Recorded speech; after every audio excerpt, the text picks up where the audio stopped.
and welcome everybody to Dungeons and Dumbasses. I am Mike, the resident Dungeon Master for this campaign. I'm joined with my friends, surprisingly not from all over the world this time, just from across the country. Say hi, friends. Hello. Hi, friend. So, in regards to why we only have two people today, if you didn't catch last episode, quick little recap. The party having made their way through the town of Halfstead. Yeah, Halfstead.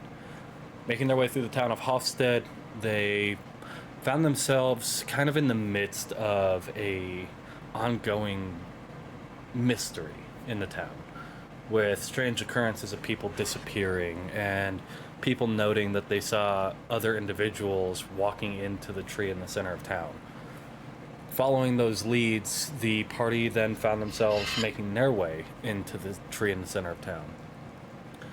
With some unlucky rolls on both parties, they somehow managed to get through the dungeon hidden below the tree, stumbling into a secret room full of gemstones abundant, of different types and cuts and colors, having to figure out the pattern in which to place them into these monoliths on the walls.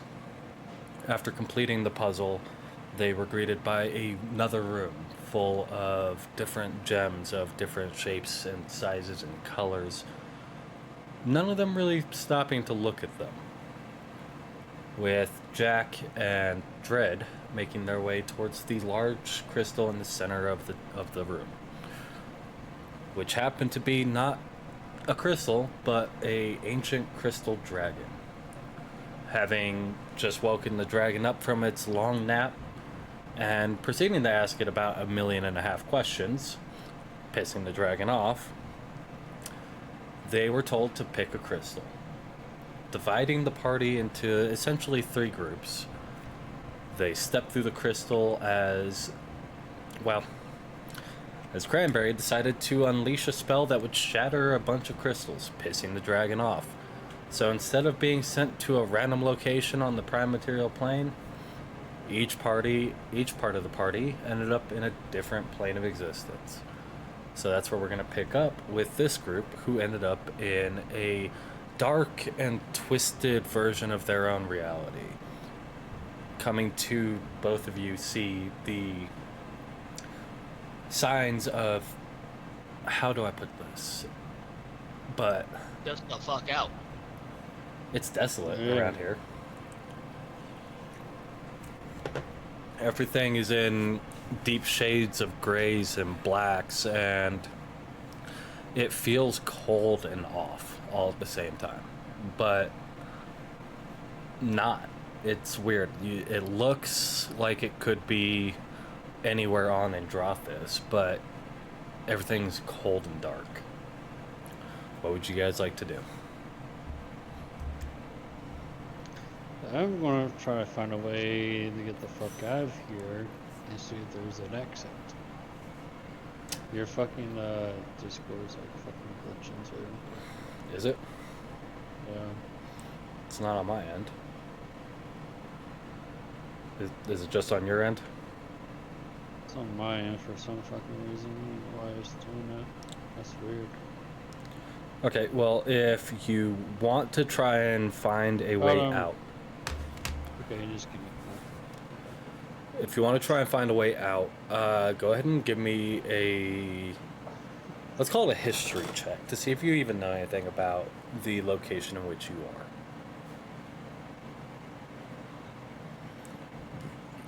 Drax, if you want to join in, you can. Going to. Okay.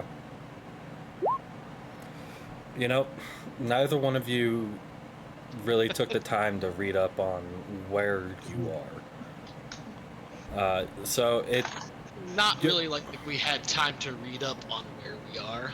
Well, I mean, just even in general. Here, not knowing what the fucking place is. Like, even just, like, knowing about it, it's not someplace that really gets taught a lot. But if you want to try and, maybe take a look around to find some form of civilization, as you are kind of just out in a open wasteland.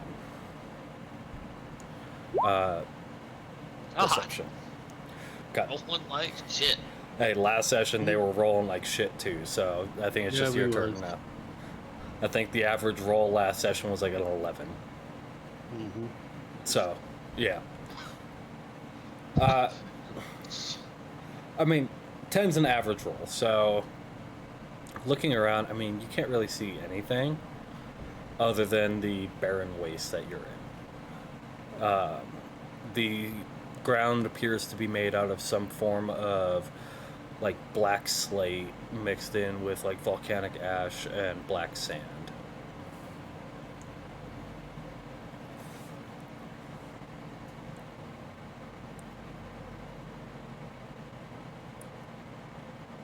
I would say if you want to, give me a survival check to see if you can't find some sort of path or roadway. Me? Anyone. Nope. So fucking bad, bro. Get a fucking nat 20. Too bad I don't have advantage. Unfortunately. Mm-hmm. God, the bad rolls just continue on this session. So, I don't know what it is. Hey, good thing is though, at least I'm healed. yes, at least you got yourself healed. I will say But if you weren't, so, you do also have your dire bear cub with you as well. Okay. Yeah. The bear and the wolf, on the other hand, no. But looking around and searching for any sign of life, it takes you a good couple of hours just searching. And the only thing you really find scattered throughout this barren wasteland is just some bones here and there. And I mean, they're odd because they're too long and too thin to be human or elven or even Goliath. They're just unnaturally long. Mhm. Long? Long. Long.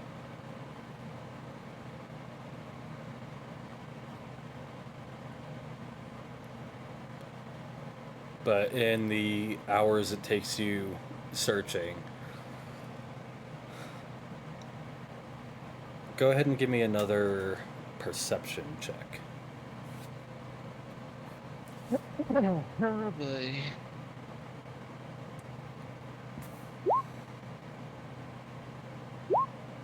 Hey, there you guys go. I'll take that. Yep. So, between the two of you, with the hours of searching and the fatigue starting to set in, you do notice off in the distance to your, that would be your northeast, you do see the flickering lights of what could be a town of some sort. Quick question though. Mhm. What kind of emotions would your characters be feeling right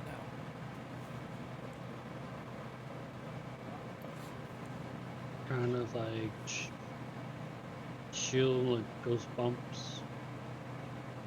Like having cold feeling.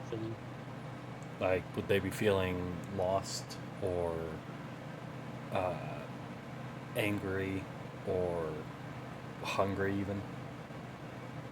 I'll say lost and hungry. Okay. Drax? More or less just like, wouldn't really say confusion, just, For lack of a better phrase, confusion. yeah. Okay. Good to know. But seeing the town, do you guys make your way to it? Or what could be a town? Might as well. We might as well see what's over there. Okay. Pushing on for the next couple of hours, it's slow because you're having to drag your weight through this thick sand. It's unusually thick. It's not like the sand on the beaches that you guys are used to. It's a very viscous sand. Almost liquid-like. So it does take you a good long while to make even a little bit of progress. Between these hours of travel and everything that happened throughout the day leading up to this, I'd say you guys are probably running about 18 hours now. So if you want, you can continue to push on and have the chance of taking a point of exhaustion, or you guys can try and camp out and rest up.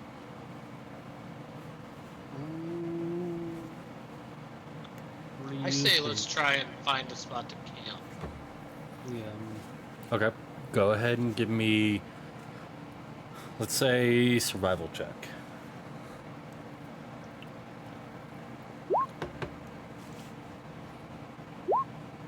All right.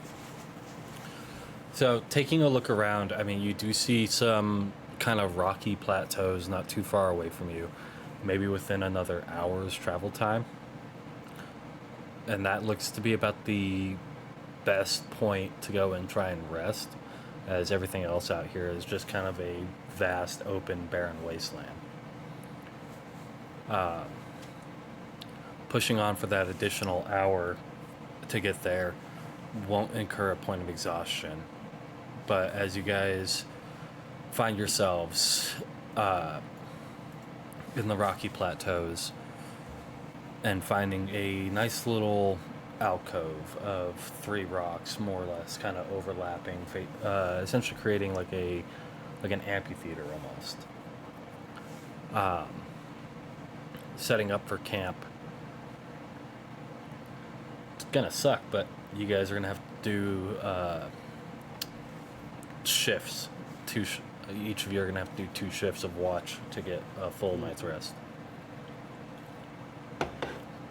So, which one of you would like to take first shift? I will. Okay. So, saying as you bed down to go to sleep, and Draxx sets up for his first few hours of watch. Draxx, go ahead and give me a perception check.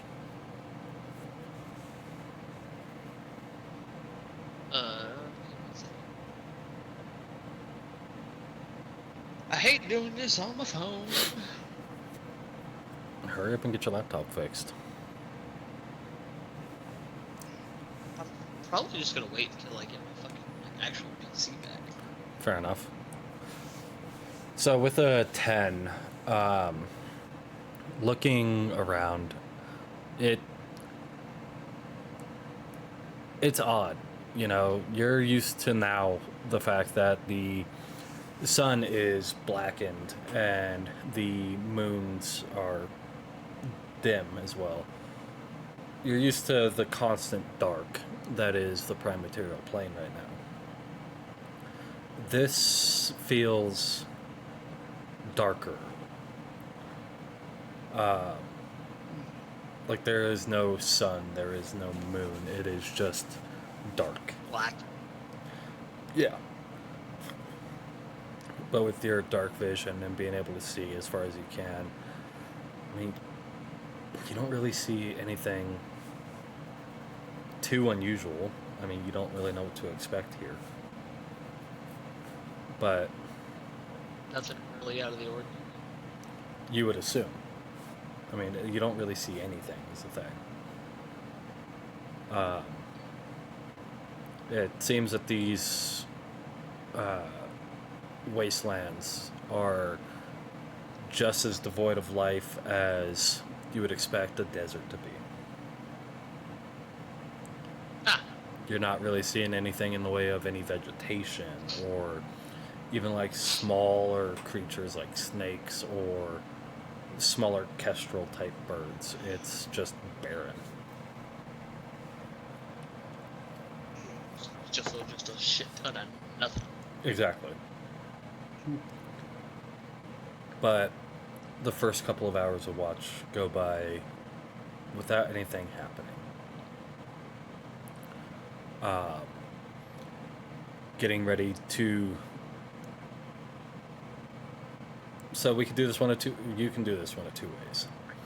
You can either try and take on the first 2 watches and possibly incur that point of exhaustion, which will wear off if you can get through your hours of rest, or you can shift off in 4-hour shifts each. I'll think. I think the 4-hour shifts would work better.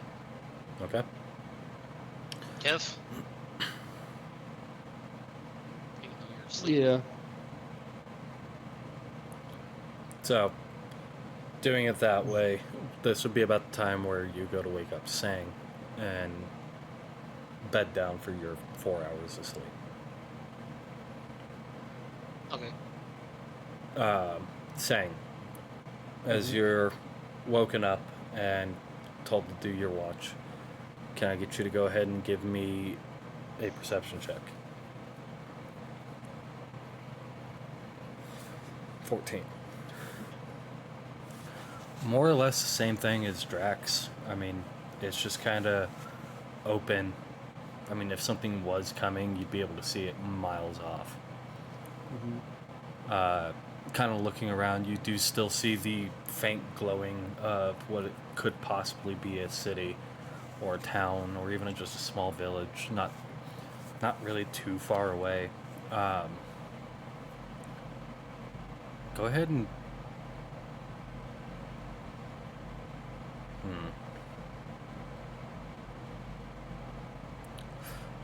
Go ahead and give me one more perception check, please. Now you wouldn't notice it. But your I love the sound of that. your hours of watch go by unimpeded. Everything appears to be normal-ish. And you go off and wake Draxx up for his next shift. As you bed down and Draxx takes over. Draxx, perception check.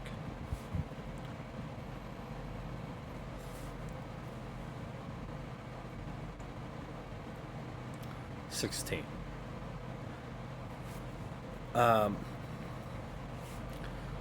You sitting down and getting ready for your next hours of watch, you do notice something different this time. Maybe 30 feet away, you see like fresh tracks in the sand. And then what kind of check would I need to see what kind of tracks they are? Nature? I'd say nature, yeah. 22. So, here's the thing.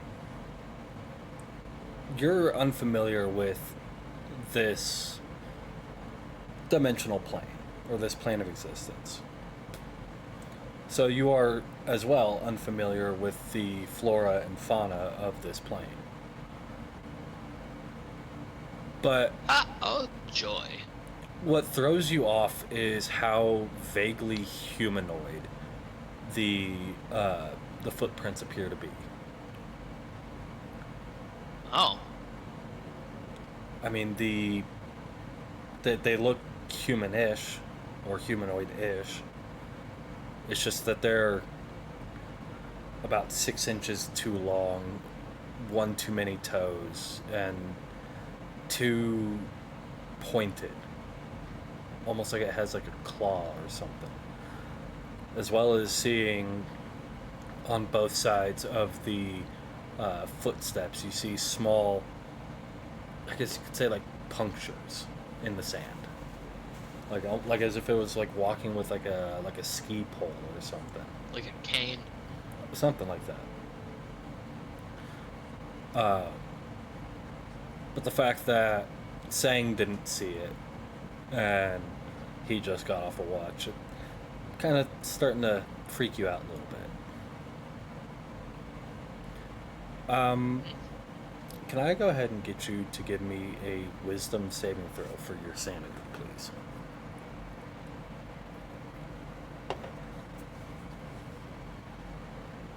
Where am I saving? There. Oh my god. Awesome. Go ahead and pull a card for me. I can't remember. Oh, yeah. All right. Because I don't have that option on my phone. You, my friend. Oh, fuck. I will send you a picture of your card here momentarily. By the way, I told the other guys this too. Whenever you get a card, enter what it says as a flaw on your character sheet. You'll have to do that too. But you also gain 3 points of sanity. Or insanity, however you want to think of it. My god, what the fuck happened? Why 3? What fucking card did I pull? I just sent you a picture of it. Suck.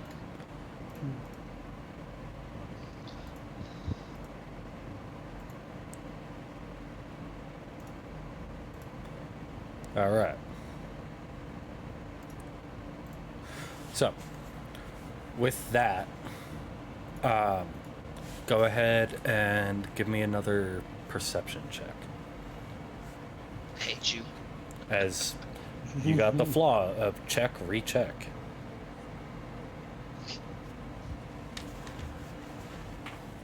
$17. Nothing pops out outside of the footprints through the sand. Okay. Definitely still throws you off, especially with how wide the gate is between each step. Like, you kind of try and match it, but you're almost having to do the splits to meet this gate, and it doesn't appear. You know what? Give me another. Let's call it a survival check to see if you can understand the manner in which this creature is walking. 15, not bad. Having done the things that you've done in your life and taking a look at these steps, you know that if a creature is running, it is usually a very light press on the heel and a very heavy press on the toe. This appears to be a very slow walk, as it's very evenly pressed. A little bit harder in the heel than in the toe, or toes. So it appears to be either walking or strolling. Just a casual stroll. And with its long gait, I mean, yeah, you're almost having to do the splits to reach in between its two footprints. So it's a larger creature.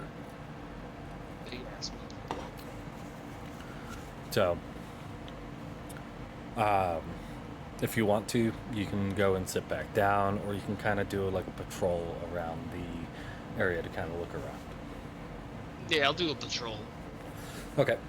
In doing a patrol, go ahead and give me a stealth check, followed by a perception check. Hey, not bad on that stealth with a 20. And a natural 1 for a 4. All right. So, Not bad. Never mind. So with those rolls, you definitely quiet. I mean, it's a very thick sand, so you're not really worried about it making too much noise. And you, being a pirate, you get low and you crouch and walk around, and I know how to get through sand quietly. yeah. But you're too focused on how big that gate was to really be paying attention as you're walking around, so you don't really notice anything. Getting back into like your little camp area, sitting down to rest. The last couple of hours of your shift go by unimpeded. waking Sang up for his final watch before you guys head out to try and get to the town.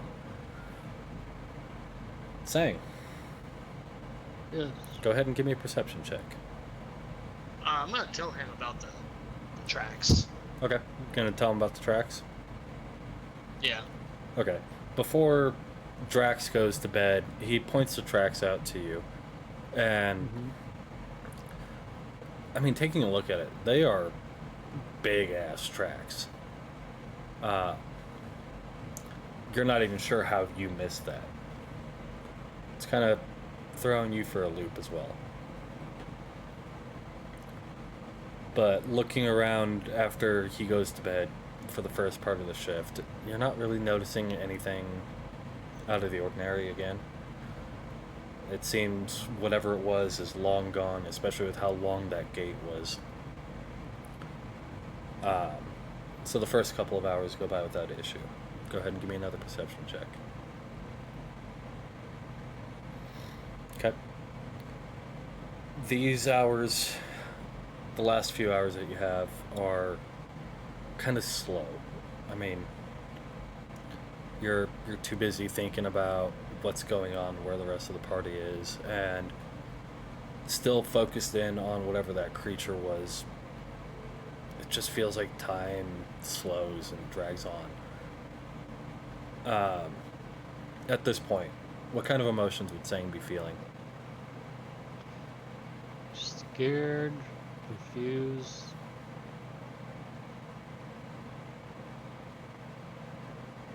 Okay. Just those two? Okay. But looking around, I mean, nothing really seems out of the ordinary.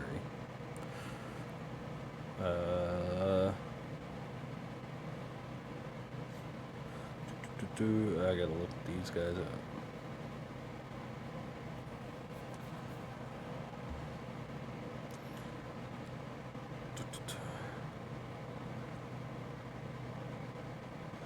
Okay. Cool. So that's those. But as the last couple of your hours pass by without issue, you wake up Drax at the end of the night, or whatever time of day it is here. Then you guys set out on your adventure? Or do you try and look around a little bit more? I would say trouble. Travel? Drax? What? Do you head out for the town, or do you try and look around a little bit more in the area? I want to look around just a tad bit. Okay. Go ahead and give me a perception check. Da da da da da da.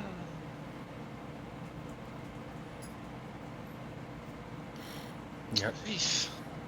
You're not really noticing anything out of the ordinary. Just sand as far as you can see. And having spent some time looking around, you guys set out on the last little bit of your journey to hopefully make it to town. Can I get you guys to give me a... What would that be? Just a straight D20 roll.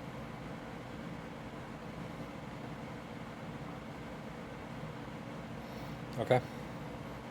Perfect. The sand feels thicker and heavier as you guys progress throughout this day of travel. It's a very slow crawl. I'd say by the end of the day, you'd probably get about there. And you guys are getting exhausted trying to trek through this thick sand. Hours and hours of it. It's very tiring on your legs. But you do, off in the distance, see the flickering lights of a actually larger town. It's not nearly as big as some of the towns you've passed through in your recent journeys, but it is definitely bigger than Akosa or even some of the other towns in Asha. But it kind of throws you for a loop. It's a little bit larger than those, and it looks like it's maybe, based off of current walking speed, maybe another 6 to 8 hours of travel. So I'll say, if you want, you can continue to push through and run the risk of getting exhaustion. Or you can attempt to find a place to rest in this open wasteland. I would say find a place. I agree. Okay. Then can I get... Here's how we'll do it. Either both of you can give me a survival check, or one of you can aid the other and give them advantage. I'll do the survival. A 20. And Drax, you want to pop Okay. into? Yeah, fuck it, I guess I'll give him an advantage. So, 20. Nice. Even with it being high, it's an open, barren wasteland. There's not really anywhere that you could consider safe to try and set down for the night. I mean, you can see the town a few hours away walking, and off to the north you do see it almost looks like a sunset or sunrise, a very dull glow off in the distance. But trying to find a place to set down and being unable to, you guys do kind of make a small little hit as much as you can, dug out some of the sand, made a little rest nook, whatever you possibly could to try and consider yourselves a little bit. Who is taking first watch? I guess I will. Okay, go ahead and give me a perception check.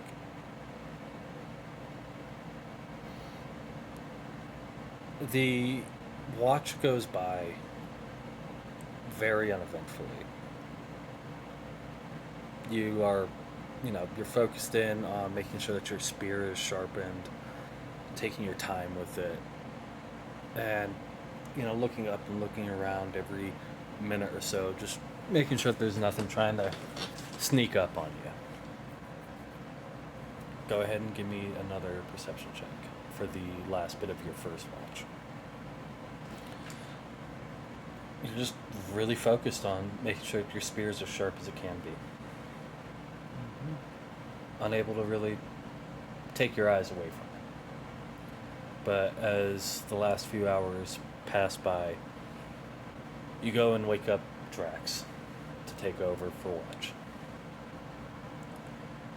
And with Draxx getting up and taking watch, can I get you to give me a perception check?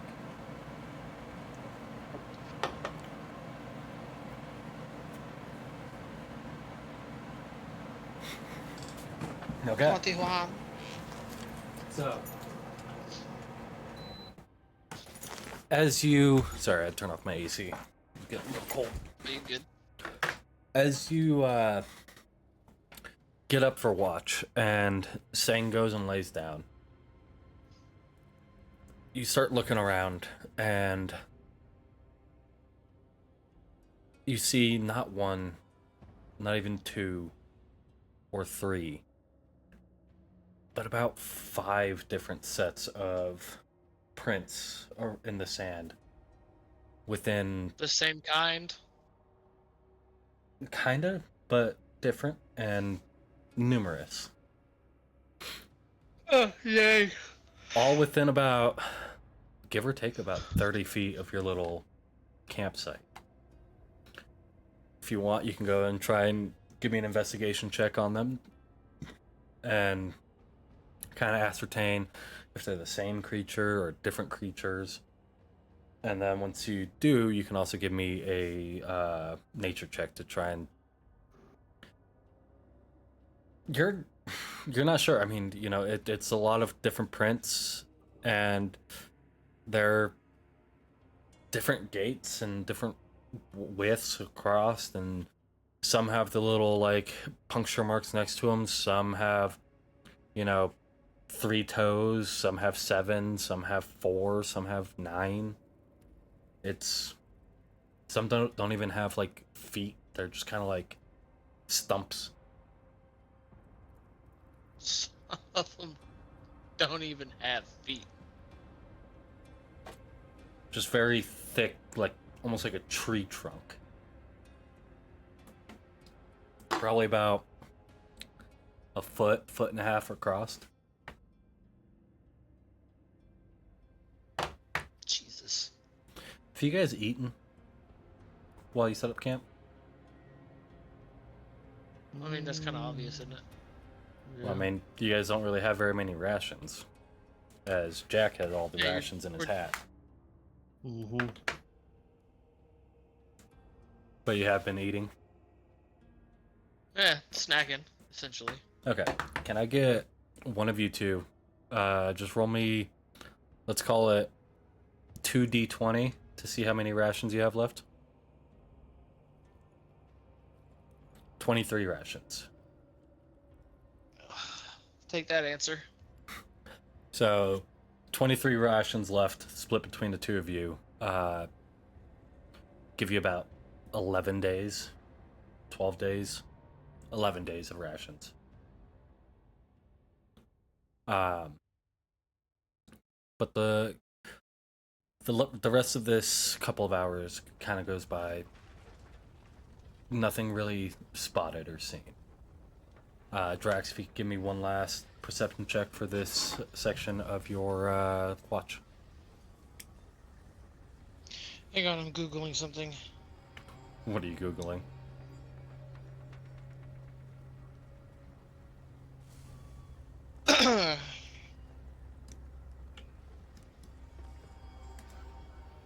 Okay, hang on.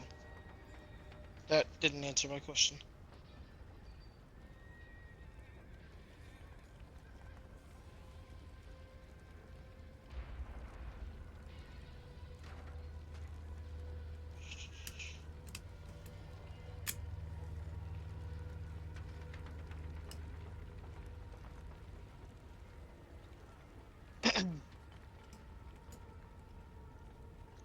Yeah, whatever.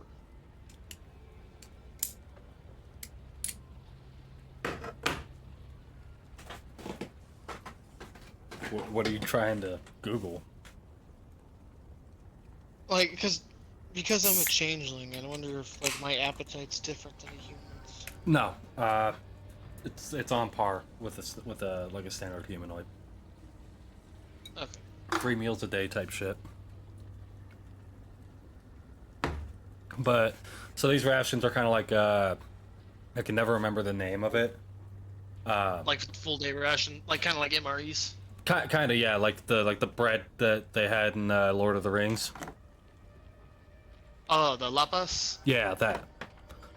or lavas, whatever the fuck it's called. Yeah. Yeah. So each one of the rations is a full day's worth of food.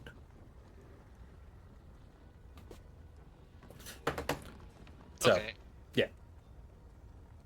Makes it, one, easy to keep track of, and two, a little bit cheaper to manufacture. So yeah, final perception check for this section of your watch. Ba-da-ba-ba-da-ba, bing. Let's see what we get here. 10. 10.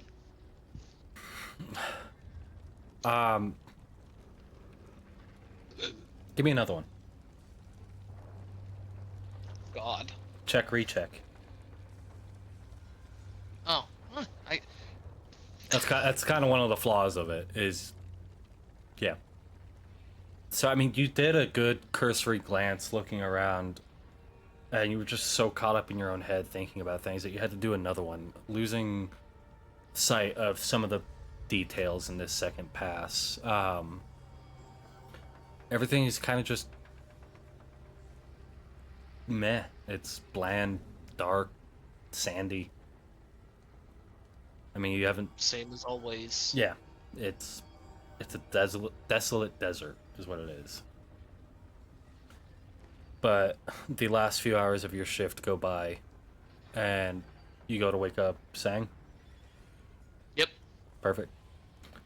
Do you let him know about what you found earlier? Of course. Okay. Sang, Yes. as you set down for the start of your shift, your second shift, go ahead and give me another perception check. 10. And I forget, do you remember which card you have for your sanity? No. Where's your character sheet? I think I put it in there. I did.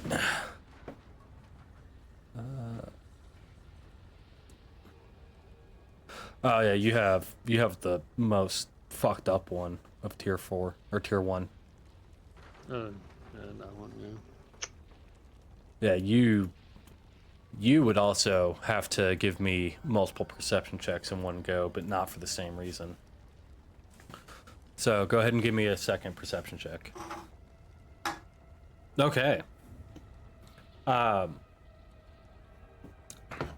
Sometimes flaws can be in your benefit. As you look around and the paranoia setting in for you, twice now that you haven't noticed the footprints off in the distance, you kind of pay a lot more attention this time. At the same time, also give me a wisdom saving throw. Go ahead and pull another sanity card. You would just like click and drag. Yeah.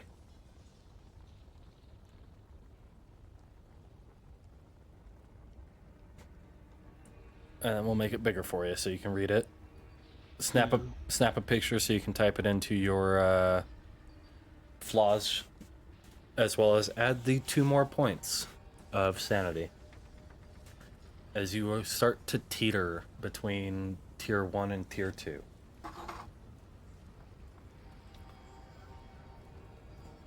Got the picture? Yep. Perfect.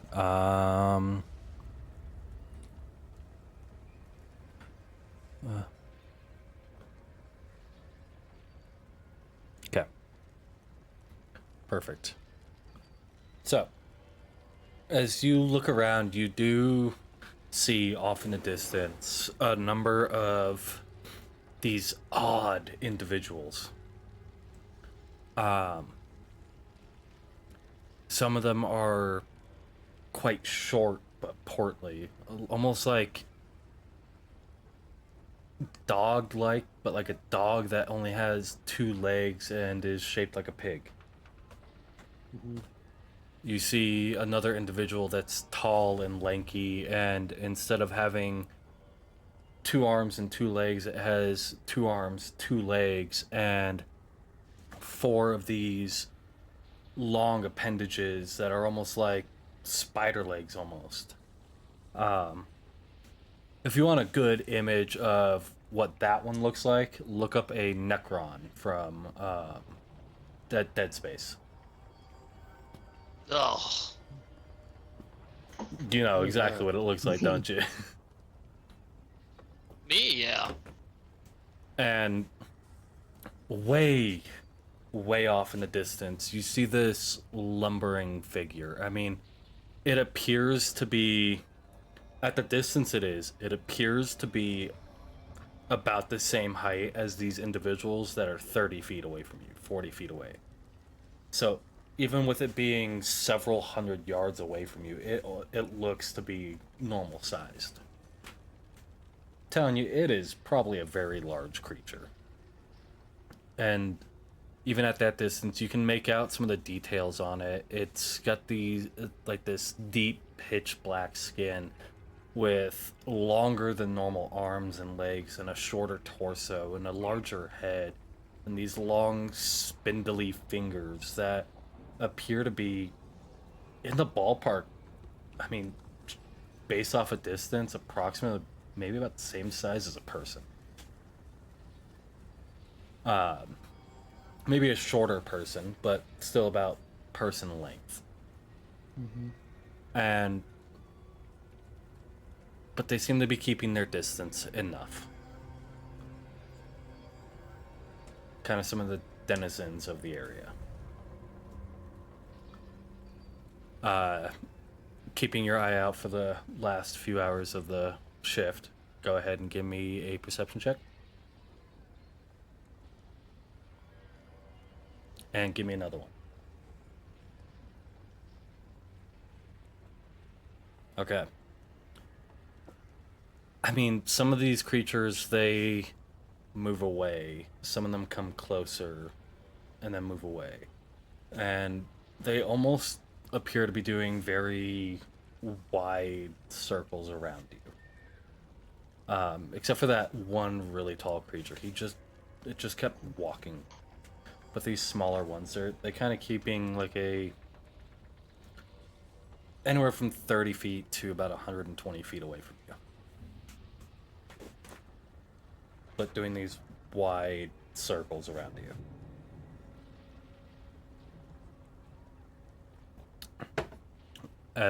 But they, again, keeping their distance from you. With the last few hours of your shift ending, waking up Draxx, do you point these individuals out? Yes. Okay. Draxx, as you set up for your last shift before you guys head out and hopefully finish your journey, go ahead and give me a perception check.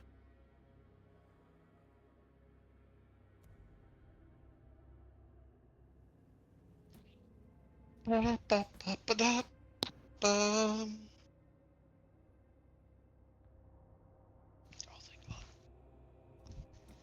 19. 19? I was going to say it hasn't come through on my... There it is. Cool. Now give me another. Check, recheck.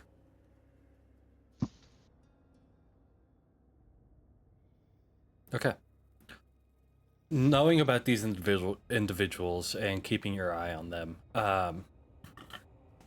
they appear to be making, I guess you could say, like, hourly loops around you. Okay. But again, keeping it at enough of a distance as to, I guess, not draw your ire. More so just trying to figure out who and what and why you're here. Anything you would like to do?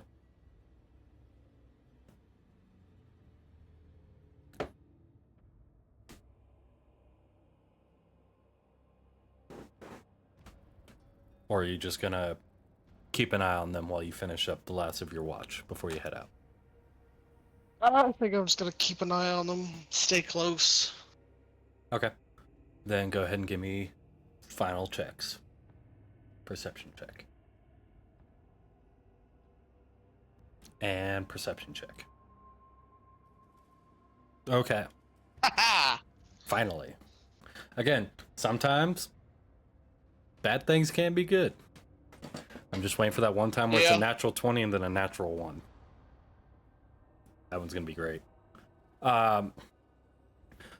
Keeping an eye on them, I mean, especially with that perception check of a natural 20 for a 23, you can kind of make out a bit more of the detail on them. Like these smaller, portly ones. How do I want to describe these?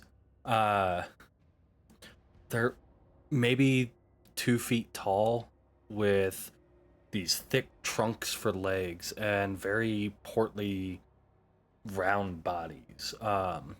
They have these like little T-Rex arms on the side, and you see one of them nip at another, and when it opens its mouth, it opens unnaturally wide and very round, and you see affixed in its mouth a plethora of large razor sharp teeth in a circular pattern, almost like a leech, if you will, like a large leech with legs and arms.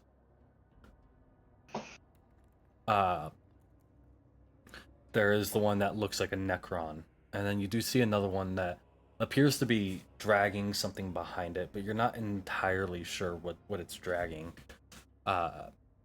As you do also take note that this one has two separate heads, both at kind of odd angles. One's almost upside down, while the other one's tilted off too far to one side. And you see its mouth kind of opens as well, unnaturally wide, and closes. It's almost doing like it's constantly opening and closing its mouth. And this one is more plump in its figure. And you see with one arm, it's very unnaturally long, and the hand comes almost to a point. And on the other arm, it doesn't have a hand. And it's not just dragging something behind it, it's dragging its own arm.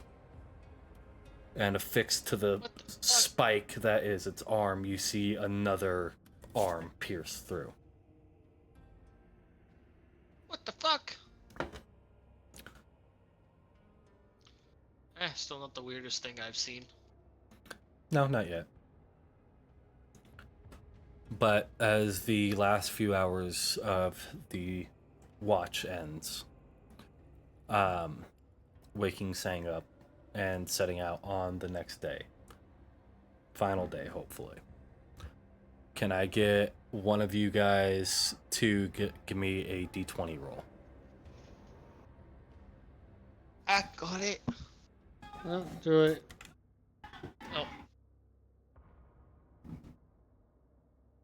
What was it? Because I can't. 14. Okay. Well, 1 second, guys. It's not horrible. Sorry, we're gonna go to an early break. There's something going on outside. 1 second.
Alright, sorry about that, guys. There was just something going on in my apartment complex. It's all handled now.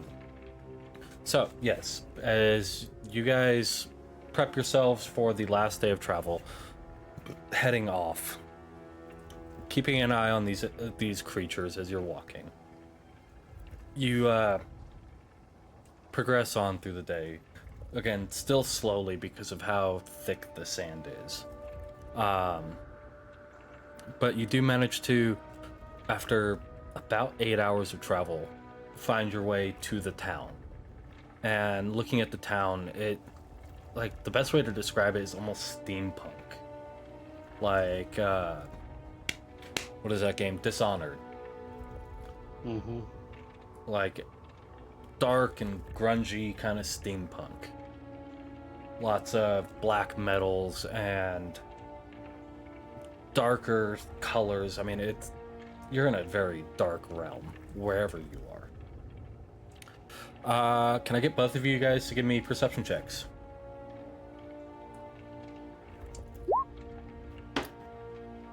$16. And Draxx, perception check. Coming through now. Hey. Ugh. Looking at the denizens of this area, it's weird. It almost looks like any other town that you've been to. I mean, you see, granted, here the more predominant species that you see are like drows and durgars and changelings, although not shifted, just in their natural gray amorphous bodies. You do also see, wandering around the streets, a number of different individuals, like fiendish creatures. What would you guys like to do now that you have made your way into a town? Food and probably try and find somewhere to stay. Okay. Go ahead and give me an investigation check to see if you can find both a general store or, like, if you were trying to go for, like, that kind of food, like ration type. Both, really. Okay. So both a general store and an inn/tavern or whatever you can find. Yeah. So, saying if you want to hop in, you can help out too. Alright. Okay. Between the two of you, looking around throughout this town and kind of just trying to understand the layout, you do manage to find a general store fairly easily.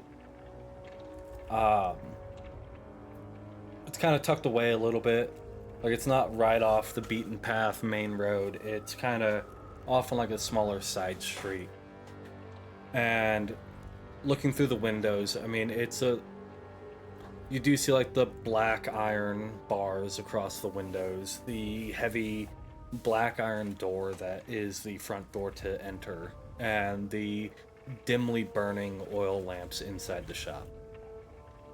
Mm-hmm. Making your way into it,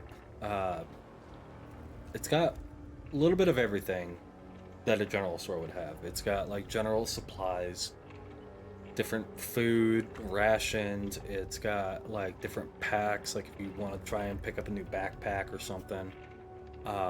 New bedrolls. It even has a couple tents if you want to try and pick up a tent.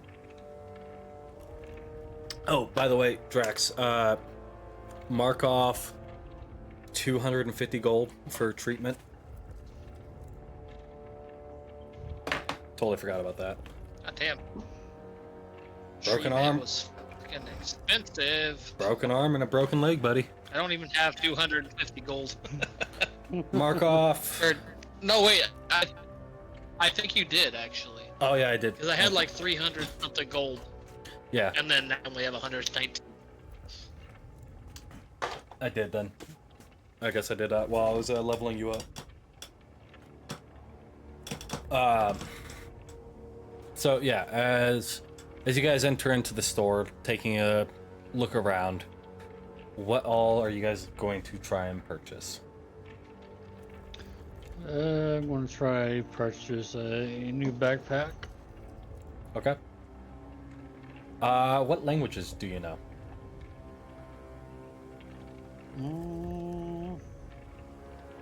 Good question.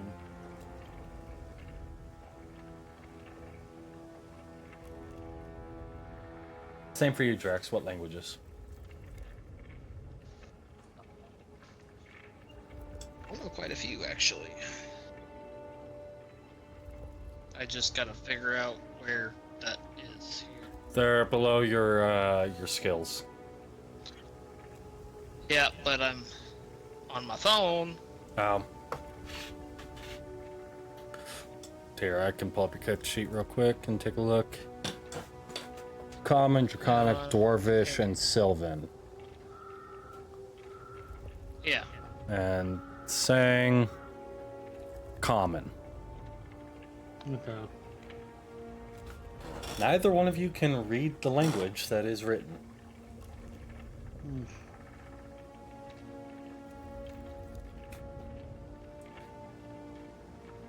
Do you find the shopkeep and try and talk to them about it? Kind of. Why not? All right. Looking around for a shopkeep, you don't really see anyone in the store at the moment, actually. It's quite empty. But you do see a little sign on the counter that you also can't read.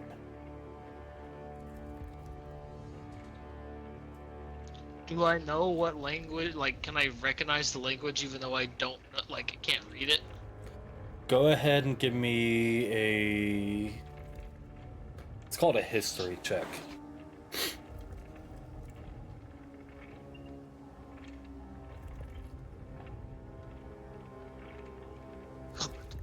You know, no. That's a no.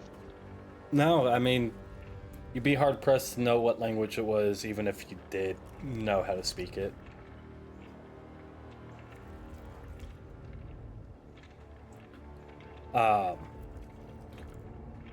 But as you guys take a look around the store, kind of gathering some supplies. So we got Sang getting a new backpack. Drax, what are you attempting to get?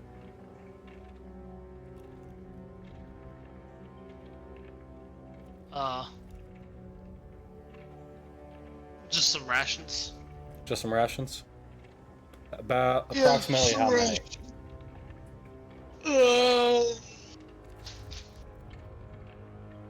Enough for probably like, I don't know, 2 weeks. 2 weeks for 2 people or 2 weeks for 1 person?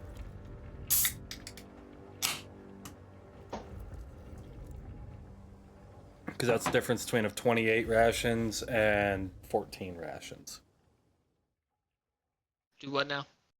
Are you trying to get enough rations for 2 people for 2 weeks or 1 person for 2 weeks? Yeah, 2 people. Okay, so 28 rations. Yeah. Go ahead and just one of you two give me a perception check.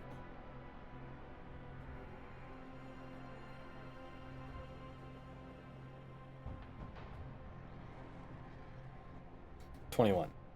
After gathering together all the supplies that you were attempting to get, you do now notice a small little bell on the counter.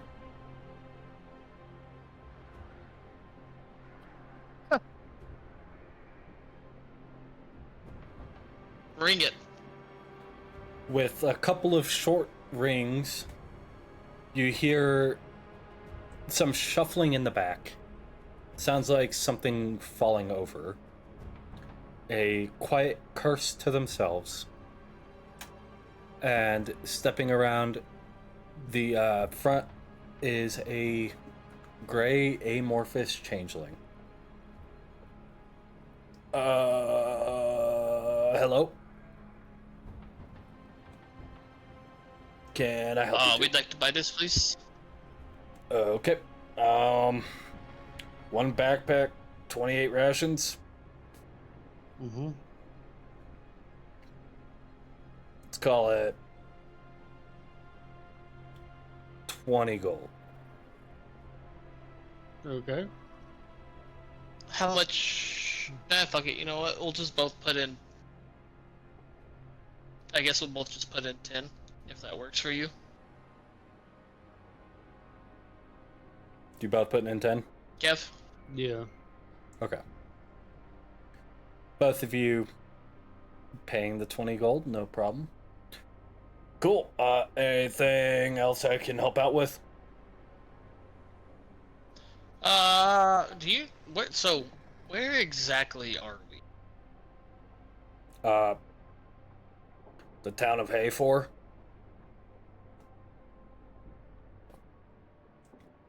Okay.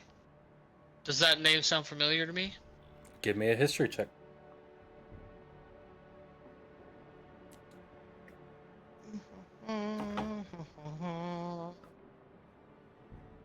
No. This shit move. God damn it. With a 2, no, it makes just as much sense to you as everything else. See if I can do one. 16.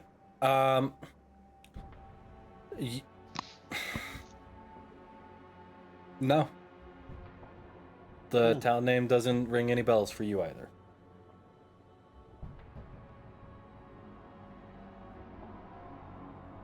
So, Can you tell us if there's like a way out of this place? I mean, the gate that you probably just walked through? Like, duh. Where are you trying to get to? We're trying to get away from this place. We fell from our companions. Basically, we got separated, and he destroyed all the crystals. And woke up the dragon, and me and Draxx are the only ones here, and our companions are somewhere else. And we're trying to get back to them. I mean, if you know where, I mean,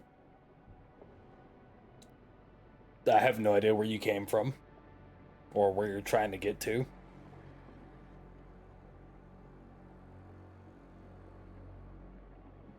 Okay. Need a little bit more information than that, bud. This is a large continent, after all. All I can say, we fell through like several hours where we were. We came from. What was that place where we were at last? Hofstede? Ofsted. Oh. Oh. Yeah. Yeah. You're fucked.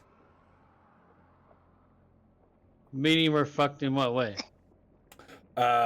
Hate to break the news to you, buddy, but welcome to the Shadowfell, Oh shit. where dreams go to die and people go to get forgotten. So, Drax, you got anything? What do you want me to do? tell you what, I'll throw you guys a bone for, let's say, 10 gold. Bone for I'll pay. I think I paid the 5. Drax. Sure, why not? So, word around town is that there's this, Skull King residing up in the volcano about 3 days north of here. Mm-hmm. Has a pretty stable portal to and from the prime material plane. Doesn't like people using it, so might have to fight him. And if we find him, what do we get?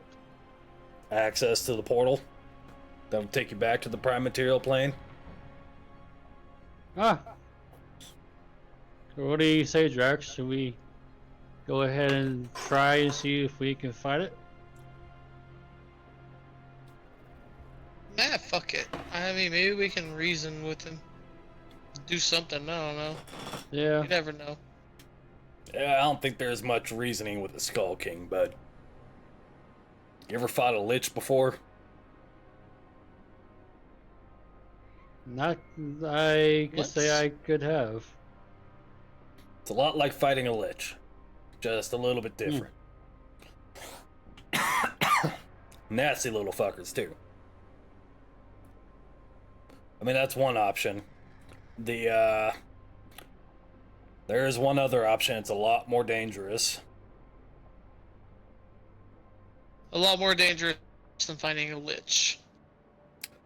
Well, I mean, you'd have higher probabilities of running into night walkers as well as shadow dragons and different forms of the lost,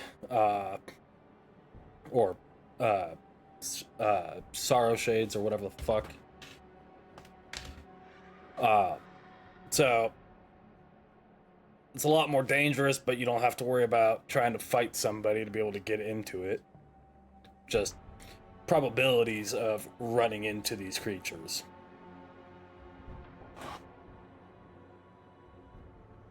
So let me know which one you want to do and I'll tell you more about it. Uh, What are you thinking? I don't know. I mean, could you give us like the options, like option A, B, and C? Well, you got two options. Option A, go and fight the Skull King up north in the volcanoes. Or option B, you head out west and find the Ringed Islands. Now, if we do What do option we do B, once what we would find the Ringed Islands? Yeah. Once you get to the Ringed Islands, you have to make it to the centermost island, which is a small, maybe couple 100-foot wide island with a large tower in the center of it. Getting to that tower, kind of a bitch. Been there once or twice. Not a fun one. Gotta make your way all the way to the top, fight through the hordes in there. Try your best not to feel any sort of emotions, otherwise you get the Sorrow Sworn on your ass. And then last but not least, sneak past a Shadow Dragon.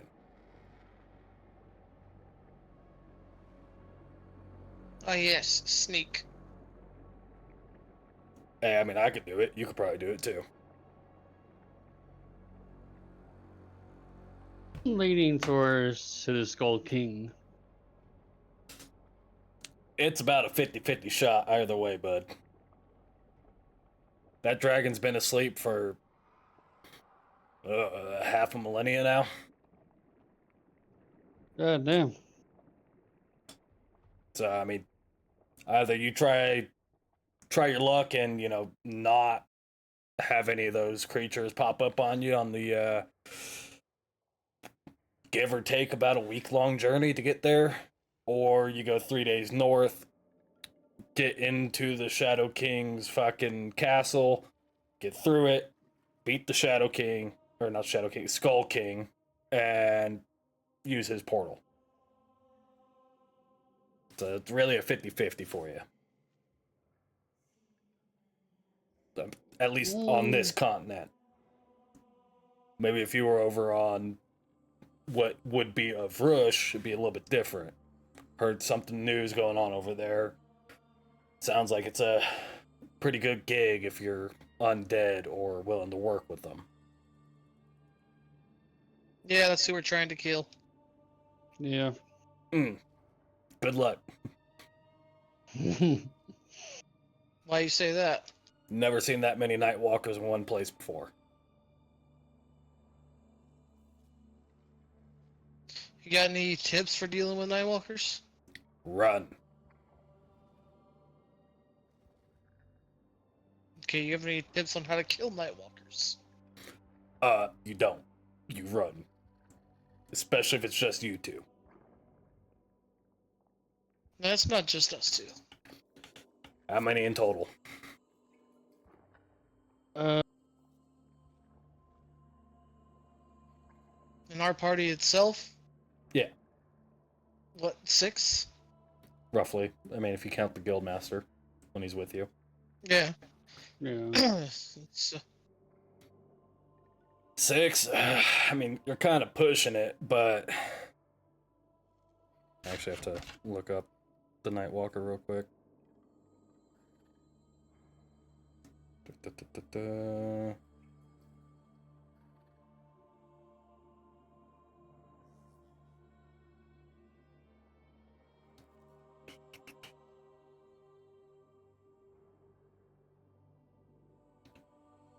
Da-da.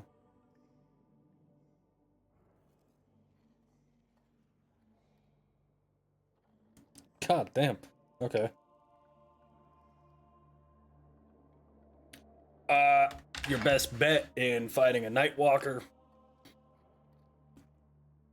be a person of the cloth.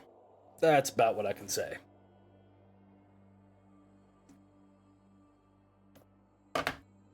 you mean a monk? Cleric.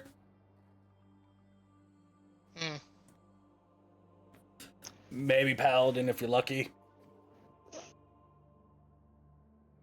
But No, that just happens to be what I am. would have never taken you for a paladin. You look like you would be, kind of roguish. Nah. Can never be too sure with what you think of people when you first meet them. Fair. Yep. So yeah, I mean, if you can do some form of holy damage, be your best bet. Not saying it's gonna help much, but it'll help a little bit. Well, we appreciate it. Yeah. All the help. And if you're looking for a place to rest before you head out on either which one of your journeys, there's a nice little tavern / inn about 3 blocks to the northwest of here. You got any weapon vendors in town? Oh, plenty. I mean, almost one in every district. So, be hard pressed not to find one.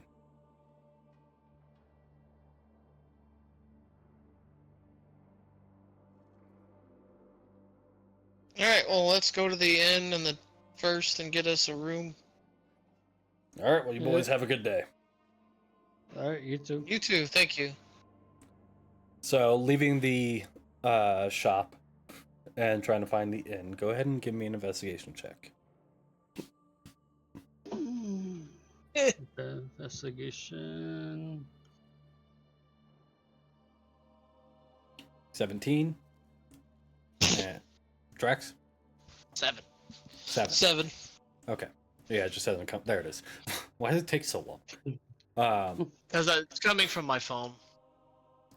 So as you guys go and look around, taking note of what the shopkeep told you, 3 blocks to the northwest. Looking around, you do find the inn / tavern. It's called Shadow's Brook.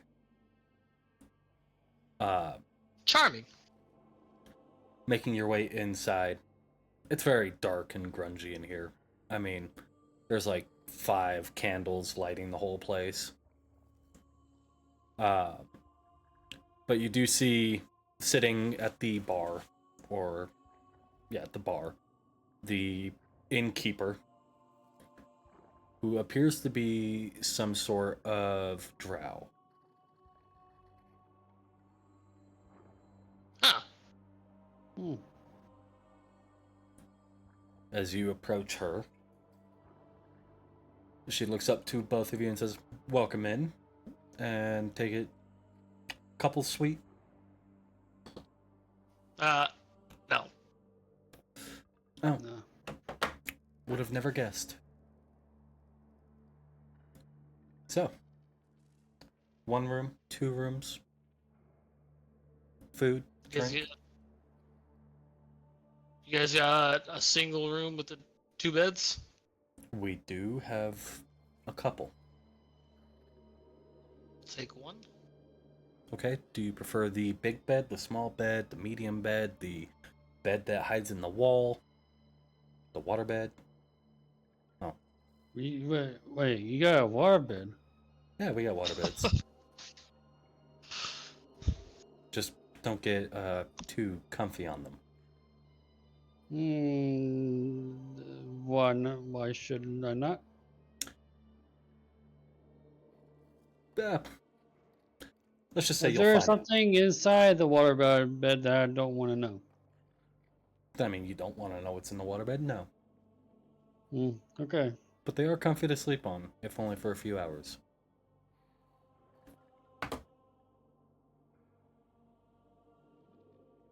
So which bed are you getting? I think I'll stick with the medium-sized bed. Medium beds? Same here. Okay. Then, how many nights? Um, We'll do 2. yeah, Two let's nights? do two nights, yeah. One room with 2 medium beds for 2 nights. That'll run you, let's call it good at 7 silver. Okay. And what about food and drink? Regarding, we haven't kind of ate since we got here, so I might as well a little bit of food, not much. Okay. I could just bring something out for you. Let's call it 10 copper.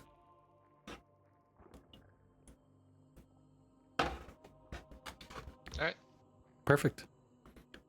So as you guys get your room keys, go checked into the room, come back down and sit down for your first hot meal in a little while. A couple days at least. Anything that you guys would like to do?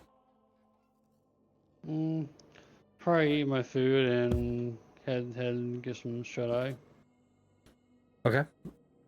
Drax, anything you want to do? Eat food. I'm gonna go check out some of the weapons around town. Okay. So with both of you eating and then Sange going up to go rest, and Drax heading out on his own. Drax, go ahead and give me a investigation check to try and find one of these weapons vendors.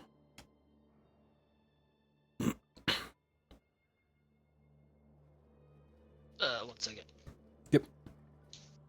My shit is running slow. 7 again. I mean, it takes you a little while, not because they're hard to find, but because you get so distracted checking every corner twice and looking around for everything. But you do manage to find one. Not terribly far away from the inn. Looking up at the sign, the name of this smith is called the Nether Realm's Finest. Sounds charming. Making your way in, again, very dark and dimly lit. Looking at some of the weapons, I mean, they're normal swords, normal axes and bows, and it's kind of a little bit of everything. Nothing like extravagant. I mean, looking around in there, I'd say the most extravagant thing you see is honestly probably just a really nice looking spear.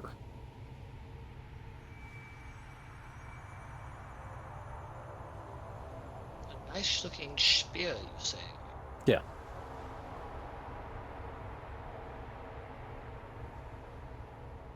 It looks to be like some form of blackened steel for the shaft and some odd kind of golden, kind of greenish metal for the spear tip. I'm gonna ask about it. Asking the smith, who comes out from the back, wiping his giant paws on his apron. You are greeted by a bear person. I haven't seen one of your kind Few and far between, but kind of lycanthropy kind of affects you differently here in the Shadowfell, so what can I do for you today? I was wanting to ask about this spear right here. Had this in my shop now for the better part of 3 years. I Can you tell me about it? got it off of some wanderer who was making his way through the Shadowfell and said he didn't really like spears all that much. So traded him the spear for a longsword. Think I got a hell of a deal off of it. Fine craftsmanship. I would say so. Only issue is I can't read any of the engravings along the shaft on it. What language is it, do you know? From what I've been told, it probably Celestial. Sadly, I don't speak Celestial. Unfortunate. So I take the spear has piqued your interest? Yeah, I have a buddy who likes spears, so... Be willing to make a trade? Trade for what? What you got?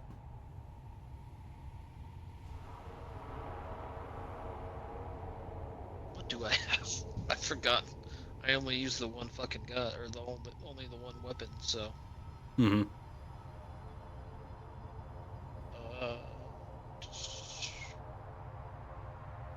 Don't I have an axe? You do have a very nice ornate dwarven axe. Let's show him that. It's not a bad work. Where'd you pick this up? I picked it up in Avrush. In a When I Vrush? was there. Yes. Alright. It's not bad. Tell you what, I'll make that trade with you for that and let's say 25 gold. How's that sound?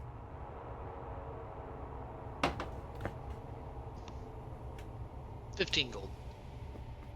20. Okay. I'll do 20. Alright.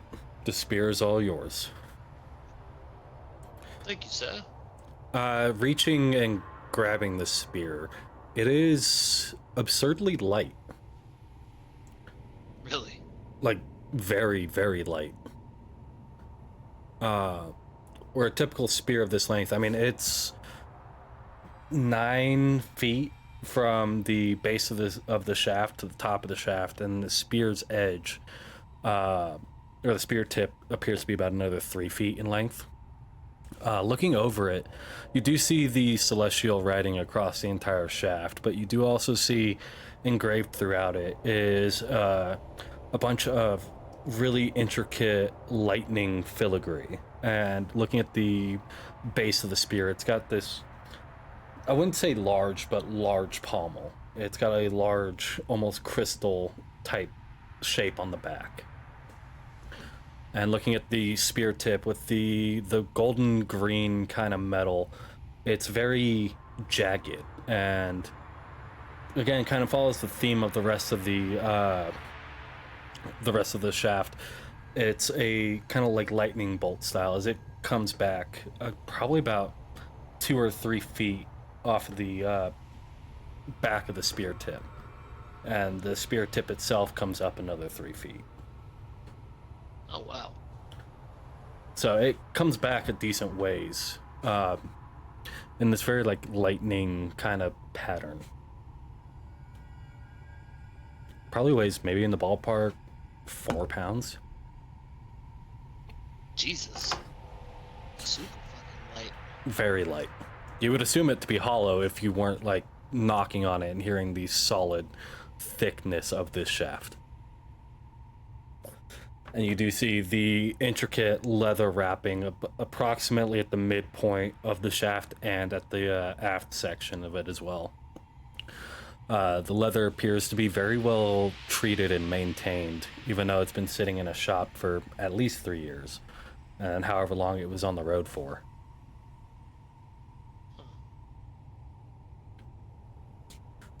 But you do procure it. All right then. Don't really know what to do with it at this point, but maybe. Fuck, what's this guy? Sange. Sange. Hmm. Maybe he'll know something. Maybe. Do you make your way back to the inn? Or... I'm gonna check out another shop, actually. Okay. Go ahead and give me another investigation check. Investigation. Da-da-da-da-da-da. Wait. Shit, hang on. I'm waiting to see another 7. I swear to God. Was it a 7? I don't know yet. 6! 6. And 7. Oh, God. Wait, oh my God. Give me advantage just so I can have the 3 7s in a row. I'll give you that advantage just so you could have that 7. Because it's not going to affect you much. But, making your way around the town, it is a larger town. Right now, you're in like the, it's weird to say, but the lower north district. If you want, you can head more north or any of the other cardinal directions, except for west, as you are the furthest west you can be. Then I will go. Yeah, fuck it. Let's go north. See what happens. Okay. Heading north, you go from this, like, densely packed kind of city area to sprawled out slums. Yeah. And kind of walking around through there, looking for the next weapons vendor. It takes you a good minute. I mean, you're already kind of jumpy with everything that's been going on, but you do eventually find it. Making your way into this one, stopping and reading the sign, it says Volcanic Forge. Now that really sounds interesting. And immediately upon walking in, you do feel the intense heat radiating out. Looking in, these weapons are very, I guess you could say, crude in a manner. Like, there is definitely a style to these weapons. It's just very crude. Each weapon being unique and having different jagged bits, like very... honestly, the only thing I could say is crude. They're very, like, orcish almost in nature. They're jagged edged, odd angles, and weird materials looking at them.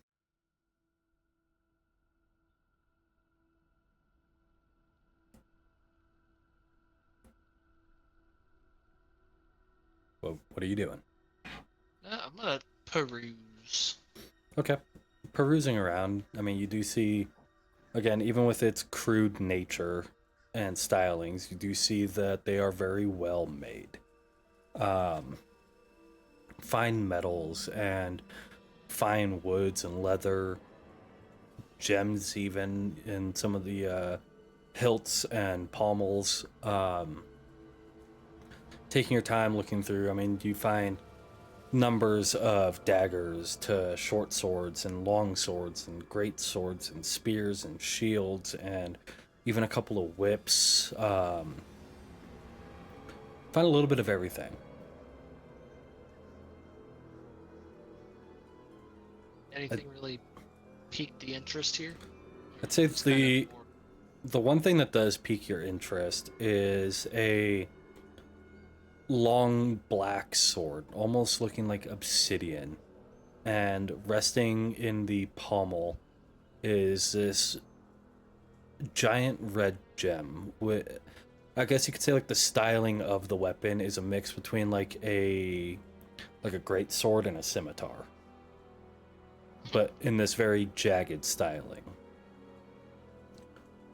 So it has like the curved blade, but it's not necessarily curved, it's more stepped. And sitting at the top of the blade, it kind of comes out almost into like a hook.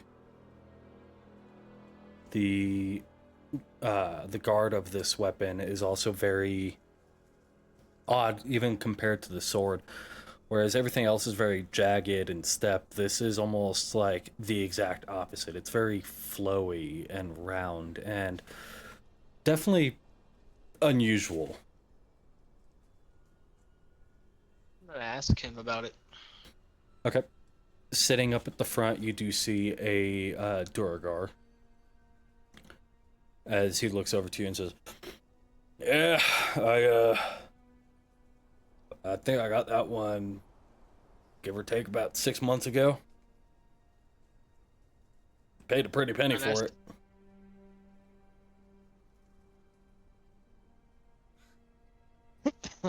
How much are you asking for it? Considering I paid about 5,000 gold pieces, I'm gonna say, call it good at 6. Well, that's a little bit out of my price range. Well, I mean,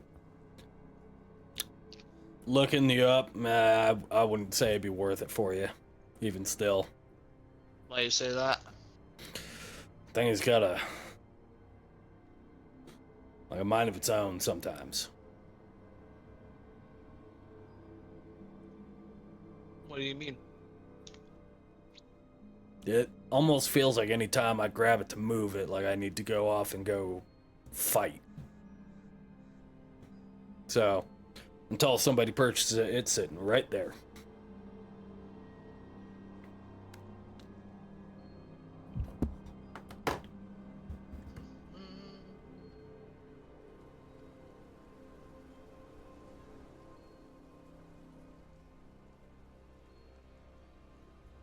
I'm gonna try and persuade him to let me pick it up.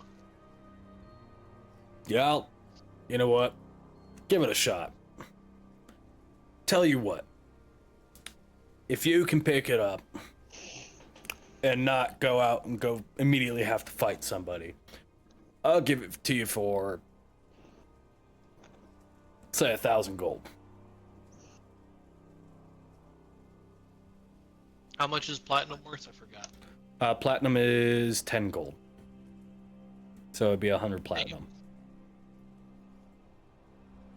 I do not have that either. But I'll let you try it if you want. Oh, I'm still gonna try it. Okay. Grabbing the sword. Go ahead and give me a wisdom saving throw.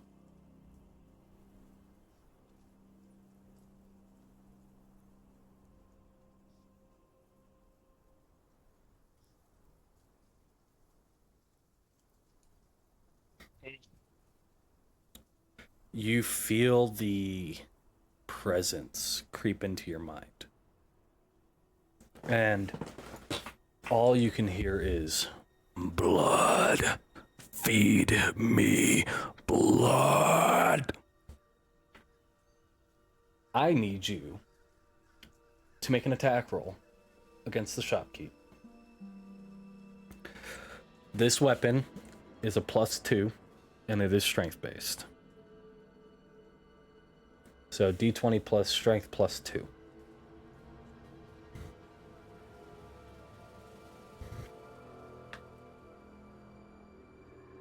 And what's your strength? 4. 4? So it's a 17. Go ahead and roll damage. That is 2d12 and 1d10.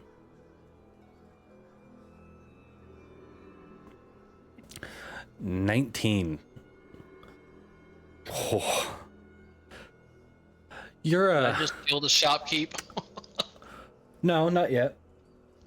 But you feel the attack and you feel the energy ripple into you. Add 19 temporary hit points. What the hell? And you are also a barbarian.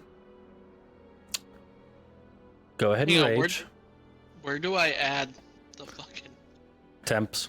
Here, I got it for you.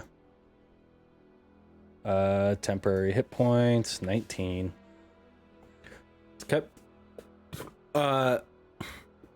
Sending you into a rage. I need you to go ahead and make your next 2 attacks, please.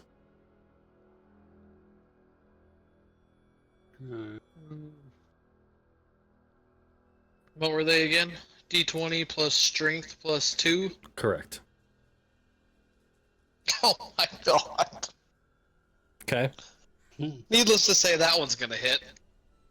Yeah, that's definitely going to hit. Go ahead and roll the damage again. 2 D12 and D10. Yep. Okay. You add another 17 hit points. So that would be 36 additional hit points. Okay. Last attack. Oh, man. This poor dude. 20. Yeah, that's going to hit. I'm about to kill this. Oh my god. So, I can't math. That's 50, 60, 61. 61 temporary hit points.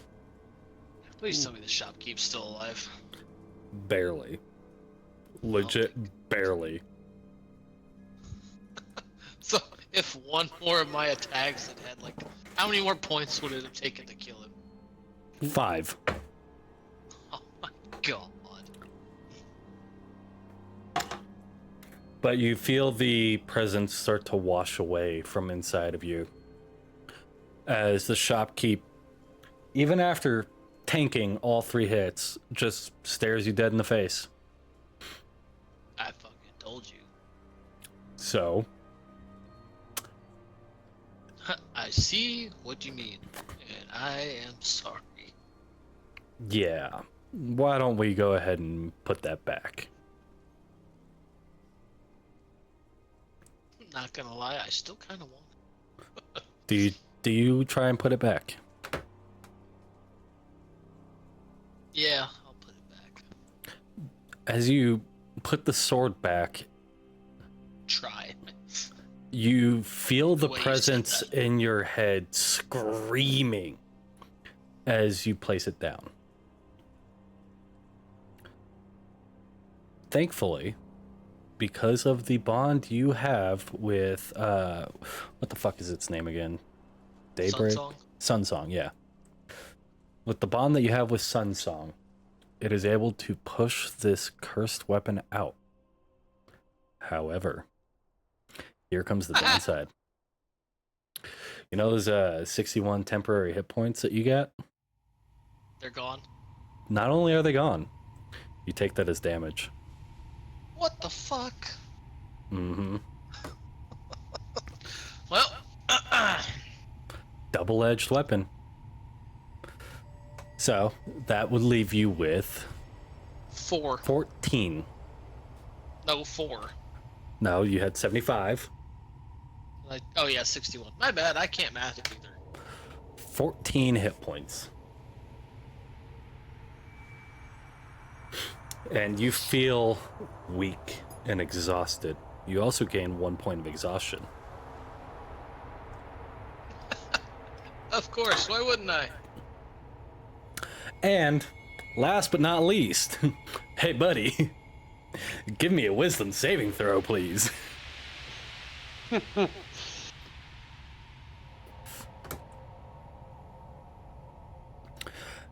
Oh, thank God. You got lucky. You passed. That was close. Mhm. That was too close for comfort right there. Almost got another sanity card. Oh, thank God. But feeling the effects of this weapon and the 1 point of exhaustion, the shopkeep telling you either buy it or leave. I'm gonna leave. All right, where do you go from here? Can I try and find another weapon shop? Actually, no. I need to find a fucking, like, a potion shop or something. Okay. Wait, Go. do I have... See if I have anything in my inventory.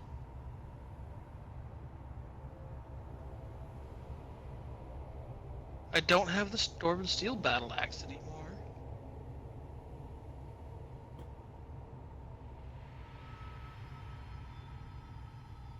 Nope, I ain't got nothing.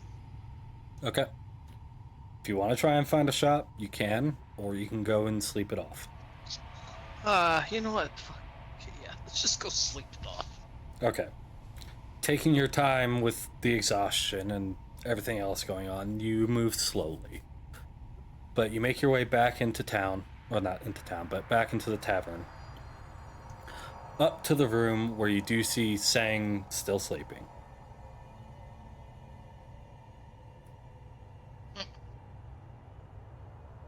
I'm just gonna knock the fuck out. Okay. With both of you guys passing out and getting a full night's rest, we're gonna actually go and take a actual break because I need to use the restroom. But we will be back here in about 10 or 15 minutes, guys. You know, grab yourself something to eat, something to drink, use the restroom, do whatever you need to do, and we will be back.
definitely not going back to buy it or steal it. Welcome back, But I mean, everybody. still, Hey, I mean, it might have been a fun sword, but no, not anymore. Welcome back, everybody. We hope you guys enjoyed your break as much as we did. You know, I needed that, definitely. So, picking up where we left off just before break. As you guys wake up, feeling well rested for once since you got here, what would you like to do?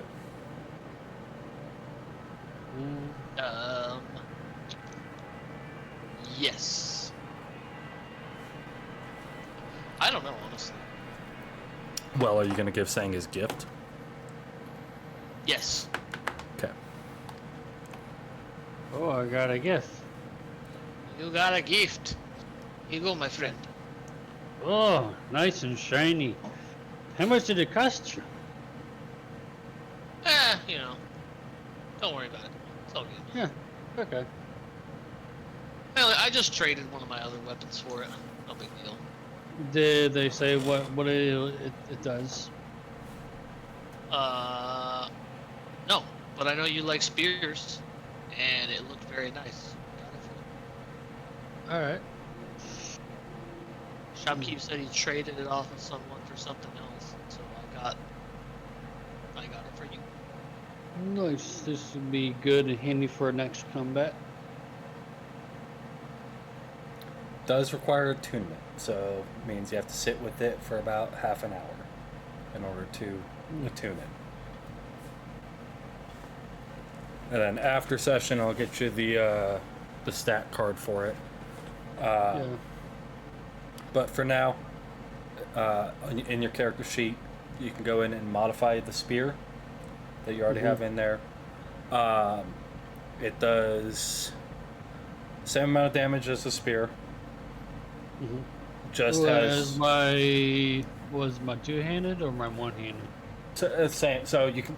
It's the same thing. It does the same amount of damage for both. Okay. It's just you also now have the ability to throw the spear. Upon throwing the spear,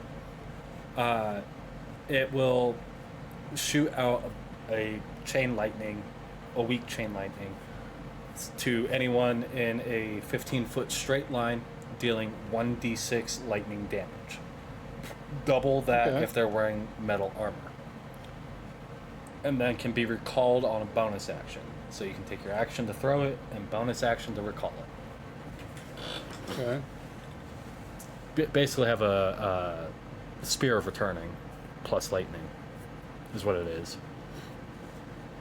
So, yeah, there's that. So taking the half hour to attune to it, sitting down, thinking upon the weapon.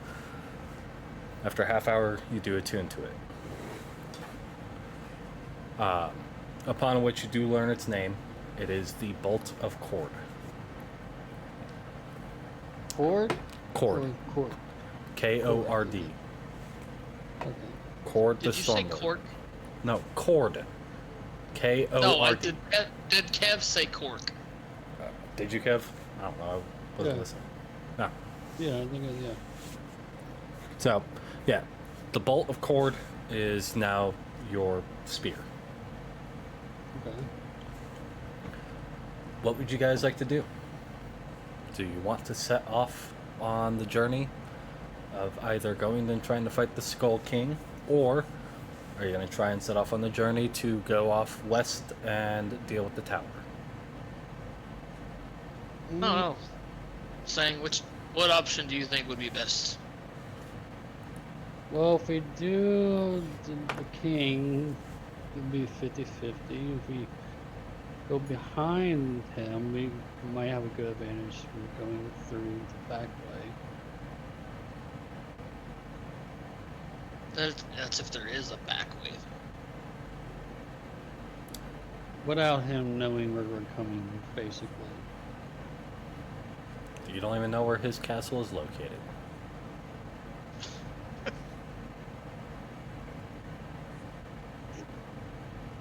I don't know.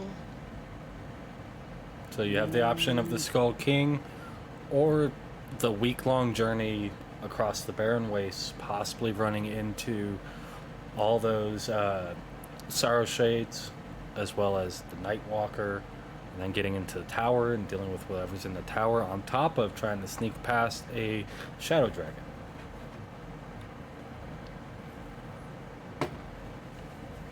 I say we go for shit. I don't know.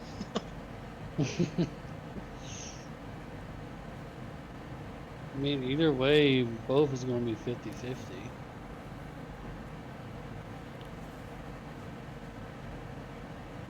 I mean, I was thinking more the Skull King, to be honest.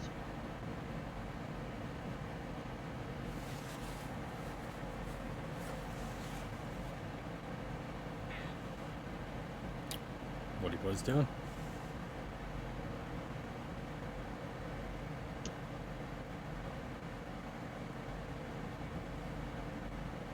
I say Fuck let's go and just do the fucking Skull King. Yeah. Okay. Huh. Let me just look at this real quick. That's not bad. Yeah, not bad at all. Okay. Perfect. Oh, wait, he has the... Okay. Oh, cool. Perfect. So, leaving the inn, you can try and go ascertain some more information about where the Skull Lord... I just looked it up. It's Skull Lord. Where the Skull Lord is. Mm-hmm. And That sounds like a good idea. Okay. Yeah. Where would you think to go get information about that? I'll say maybe like information center. Think the information center's gonna have information on that? That gives you like Yeah, a is there map a of the visitor town. center here? No, let's look around. All right, Fuck it. if you want to look around to try and find we could- something, Is there a church anywhere near here? They might Or have, or like a a local- adventurers guild. give me a investigation check. Well, I can't just ask the fucking barkeep at the inn. I guess you can. Fucker. Work smarter, not harder, bro. So going down and talking to the innkeeper, the younger drow woman again. Information on the Skull Lord. If you could, please. Yeah. Well, he's about 3 days north of here, on the western half of the volcanic mountains. And there's really only one way in to his castle. Which way is that? That's the front door. Front door. Hmm. Do you think Does he get a lot of visitors? Like, do a lot of people go there trying to see him?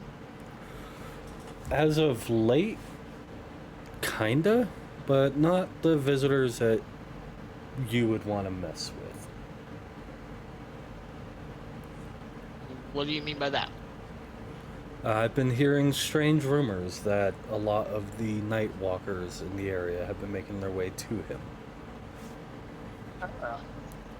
Oh boy, like it's like the scene in the Lord of the Rings where Sauron is gathering all of his armies and shit.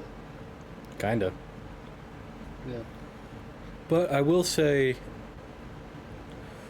he's not very perceptive until you're in his chambers. I myself have gone and walked through his castle. Is it like pleasant? Not so pleasant? Or somewhat? It's a castle. Hmm.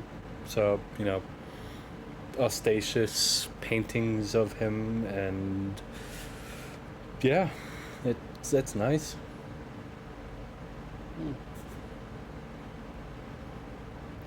But I will say, if you're going to try and get there in the 3 days, you might want to go and rent some of the beasts of burden from the town stables.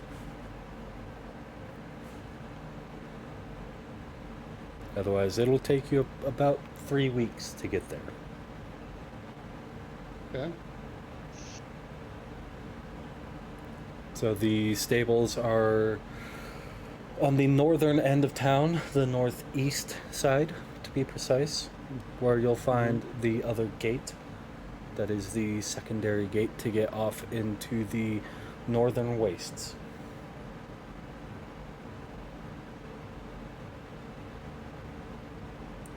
Any other questions I can help you out with? Seem like a talkative person, or is he one of the? Opposite.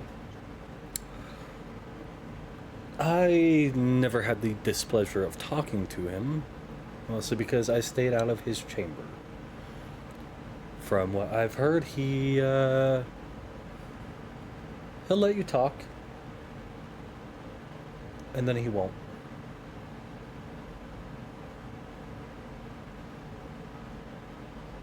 Depends on what the person is like asking him. I honestly don't know. That might just be something you find out on your own. Okay. What if we like ask him we're trying to get back to our part of the world? Like, what do you I highly doubt he would be willing to help.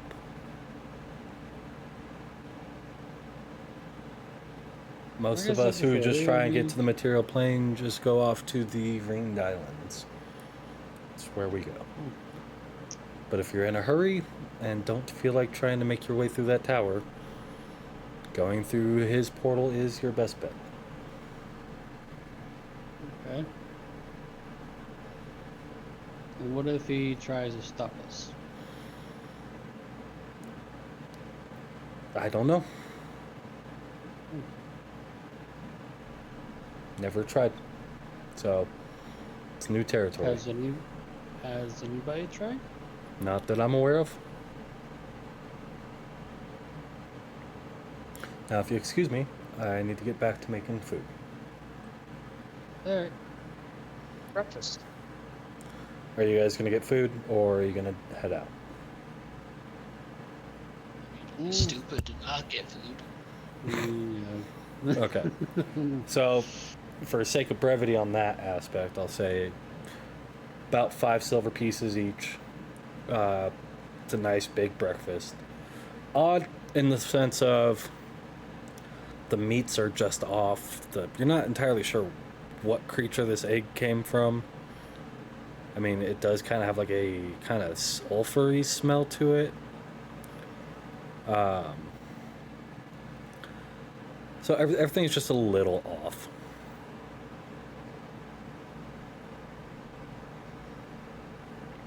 But you do sit down, you eat. It's good.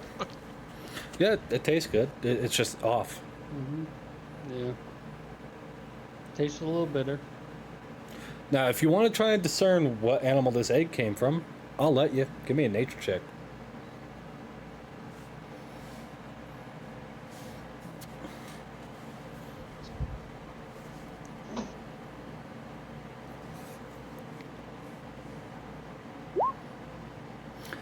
Saying, nah, you don't know jack shit.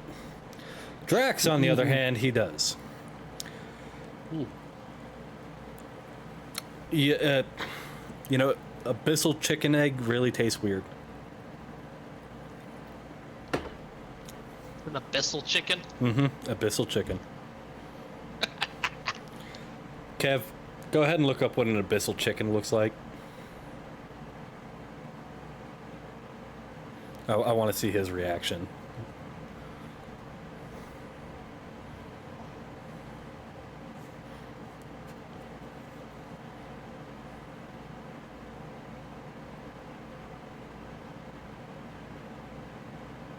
I'm thirsty. Abyssal. Like the deep abyss. ABYSSAL. SSAL. Okay. Oh. The fuck? That's an abyssal chicken. Jesus, that's. Oh god. You are eating its egg right now. Weird. That's a weird ass fucking chicken. Uh-huh. There are some weird creatures in the abyss. Hmm. So, Good. eating your breakfast, saying thankfully not knowing where it came from. But Drax, how would you feel about it? It's food. It's food. Okay. I was gonna say, you gotta remember, I grew up on the ocean, Yep. so Food is food. I've eaten a lot of weird shit. Yeah, oh yeah. But after finishing up breakfast, kind of discussing on what you want to do, which route you want to take, finally deciding on going with the Skull Lord, and leaving the tavern.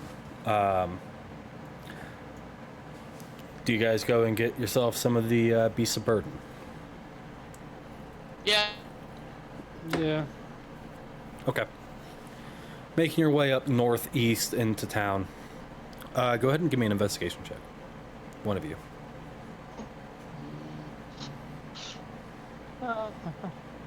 17 from Sang. Drax, if you want to jump in, you can. 17 it is. With a 4. Jesus. It takes a little bit of time, but oddly enough, it's actually fairly easy to find them. It's just the distance that you have to walk from where you are to where it is far.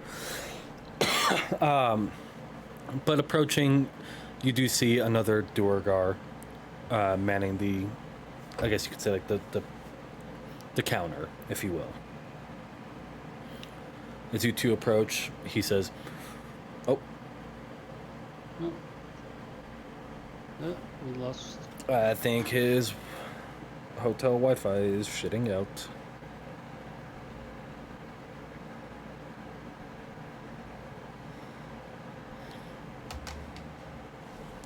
We're gonna give him a minute, guys.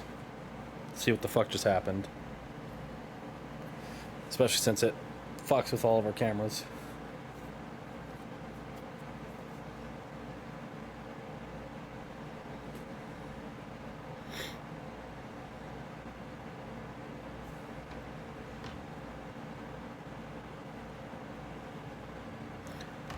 Welcome back. No. Yep, can hear you now. I don't know what happened. My shit just like, my Discord just disconnected. Weird.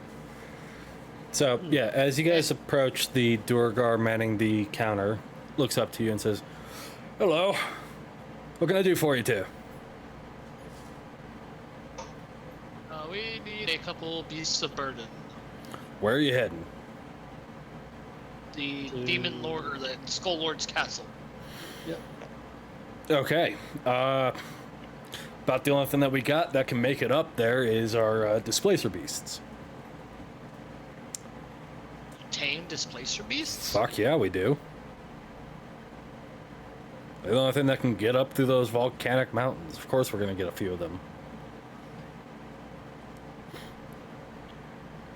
So, you want them or no? Yeah, how much? Let me ask you this. Is it a one-way trip or do you plan on coming back?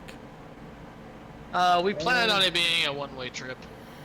All right, let's say 2 platinum.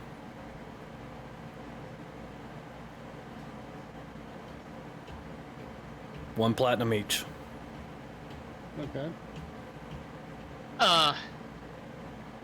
Can't do a better deal for us than that? I mean, If it's a one-way trip, we ain't getting these beasts back. So, no.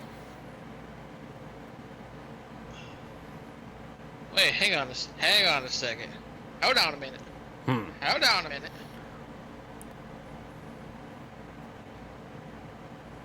I have speak with animals. I can tell them to go back home.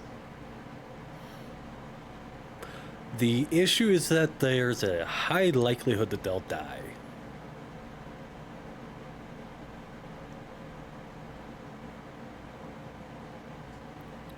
Huh. Without a rider in these wastes, 9 times out of 10, they wind up dead. So, 1 platinum each. Okay, fine. All right. It is weird. paying up the 2 platinum one. pieces. He leads you guys back to the stables, where you do see a number of like horse-like creatures. Except these horse-like creatures are really weird. They've got not 4 but 8 legs, and their faces are almost skeletal, but still normal in a way. You do see a couple of like ox-type creatures, where instead of the normal 2 horns, they've got 6 horns, and they've got 4 eyes, 2 tails. Are you describing fucking Sleipnir? That Or basic did you stuff. just get... Sleipnir, but with a skeletal kind of design to it. And then the ox. And then he finally shows you over to the displacer beast. Now, I will say, if you have speak with animals, you can talk with them. Might help them not want to kill you. Well, I will most likely, yes, talk with them. But for the most part, I mean, it's like a 1 in 10 chance they're going to try and eat you. So, yeah. Well. I'll talk to him, make sure we make it a 0 in 10 chance. Perfect. Well, let me go ahead and get these 2 prepped up for you. Perfect size for you. A little bit larger so that they can bound quicker. They'll definitely help you make your way over there.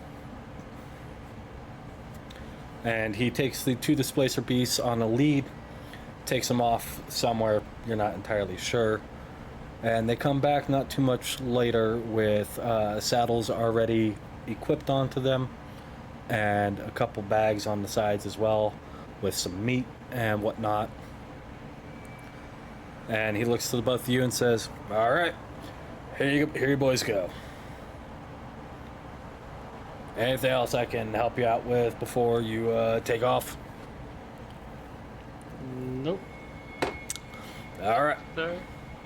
Well, and you boys have a safe journey. And Thanks, sir. taking the displacer beasts away, what are you guys doing?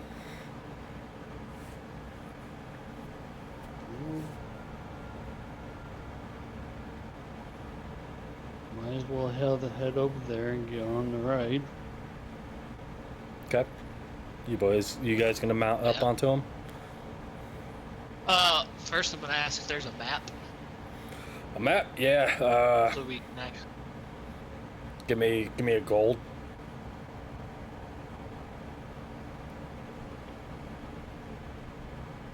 One gold for one map.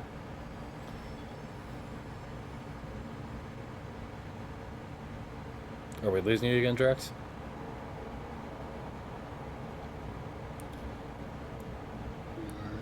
Okay, you're cutting out. Oh, so we're losing Drax. No, like I... Okay, so you can hear us, but we can't hear you. What? Can you hear me? Now we can. Yeah. Oh. Okay. Yeah, I fucking... like the whole, this shit's so stupid. yeah, that whole time you were just quiet. So you pay the 1 gold. Oh, well, see, I was... Yeah. Because I was trying to tell you that I paid the 1 gold, and then, I was asking if y'all could hear me. Well, now we can, obviously. But paying the 1 gold, getting the map, and taking a look at it, he kind of points into the direction in which you need to head, generalized area on the map, which is in line with roughly where the shopkeep told you to go to. Or not shopkeep, innkeep. Mounting up onto the... Well, I mainly got... Go ahead. I said I mainly got the map just for pretty much so we can like if we need to stop along the way, see if there's like a town nearby or whatever. You're at the town at the bottom of That's the what I volcano area. There's really nowhere to stop. All the other towns are vastly out of the way. So,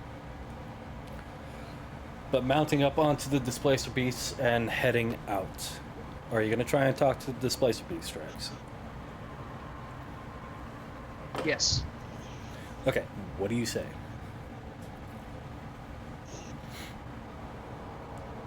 Yeah. Well, first off, I'm gonna be like ask them like, you guys don't plan on eating us if we feed you, right?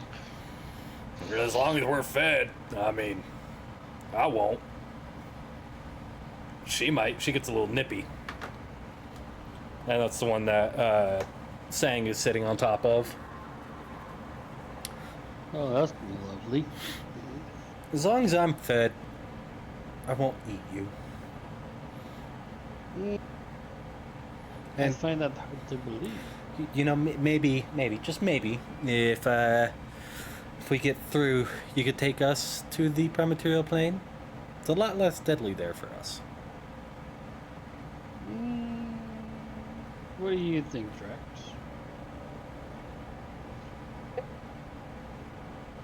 One more time, Draxx. Cutting in and out. Yeah. All right. Well then, we won't eat you. You have a deal. Okay. Second question: Yes. do you guys want to stay here, or do you guys want to come with me and him when we go through the portal? Through the portal. That's what we want. We do not want to stay here. And will you stay with us, and we'll keep you fed? Me and him have another group of friends. Ooh, Yeah, food. we kind of Not food. separated. Friends, not food. Friends, not food. But we will get you food. All of us together, we will make sure you guys are fed, as long as y'all stay loyal to us. Yep. The female kind of looks you up and down, Draxx. Sure, I'll stay. As long as I'm fed. Just word of advice: don't take cranberries berries because he likes his berries. I don't eat berries. I eat meat. But the male looks up towards you, Draxx. I'll go through with you, but after that, I'm heading out on my own. Why? I like being Someone's alive. just bound to kill us. Yeah, but someone's bound to kill you at some point if you're with us. Bound to happen eventually, right? I mean, at least there I, get to run around and have my fun beforehand. And you won't be having fun. We'll sick you on all kinds of creatures. Let you fucking do whatever you want. As long as we say that they are enemies, have your fun. Give me both animal handling and persuasion.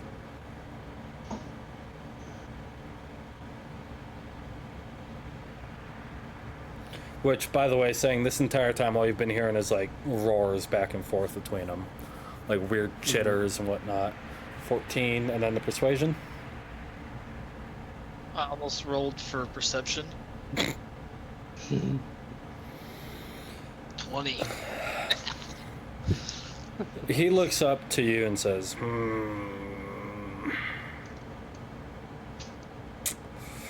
fine. It's a longer life. It's a longer life than going out on your own and having. Just think of it this way: we'll Billion. keep you fed like we're going to keep her fed, and if you stick around, you might enjoy it. Fine. I'll stick around.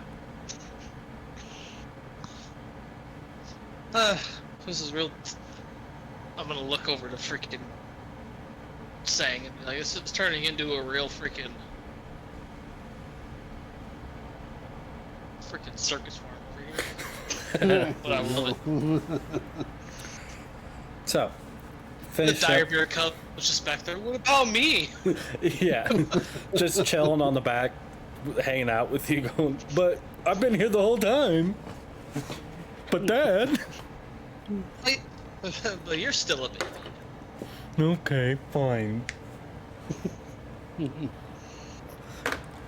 Get a little older and we'll let you do this. I mean, it has been a couple of months since then. It has gotten bigger. Like, when you first got it, it was like...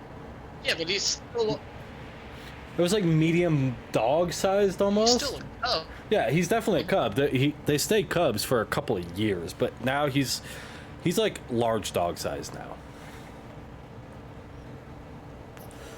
Like approaching almost Like Great mastiff. Almost mastiff. Okay. Yeah. Like when you first got him, he was like Bryn sized. So he's definitely grown a good bit. But heading out now, having made the deal with these displacer beasts, you guys start your 3-day adventure. Can I go ahead and get one of you guys to roll me a straight D20 roll for the first day of travel? 10, right down the middle. Quick question. What kind of emotions are you guys feeling heading into this?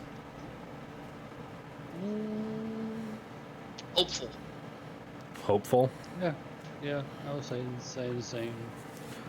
Would you guys be lonely considering that you're missing over half the party? Most likely, yes. You're cutting it. No, you are. You. I was just asking, like, would you be feeling lonely at this point because of the fact that you're missing half the party? Or would having... Me, not really. Okay, so having Sange around is definitely curbing your loneliness.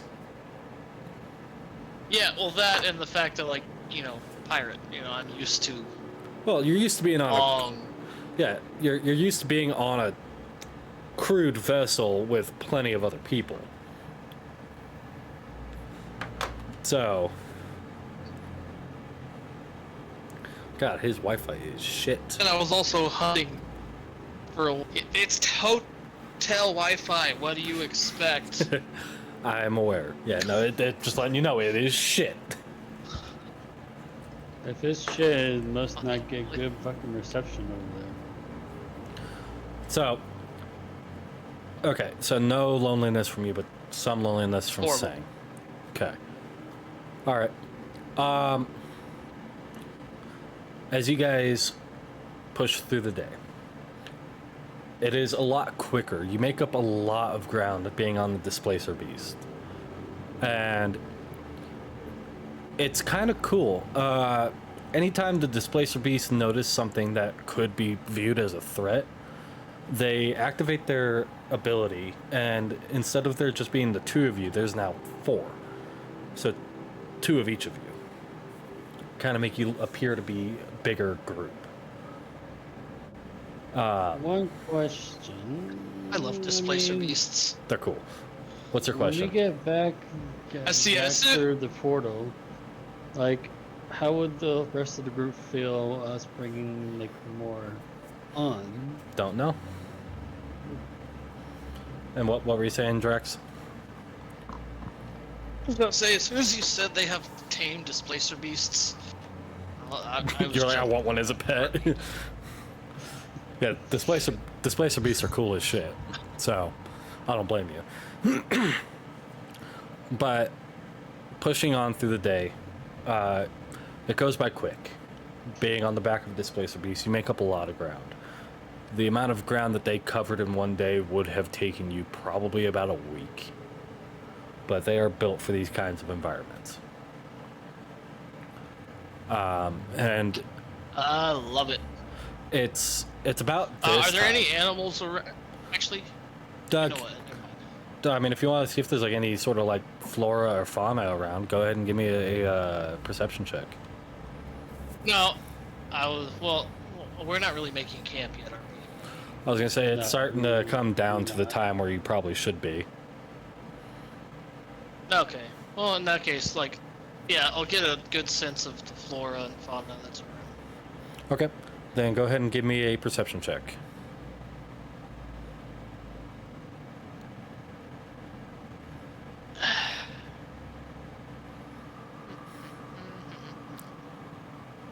$20. Let's go. So, like, looking around, I mean, you see a lot of those, like, same kind of beasts of burden and variants of such.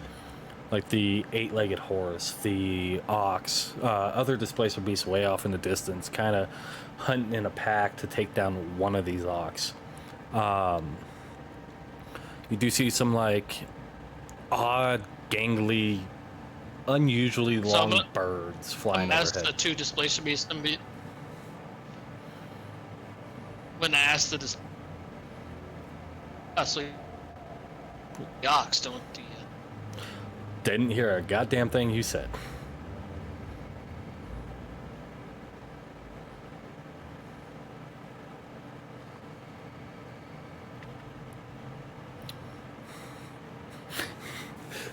This poor man on hotel Wi-Fi. this is getting annoying now at this point. Yeah. But what were you asking the displacer beast?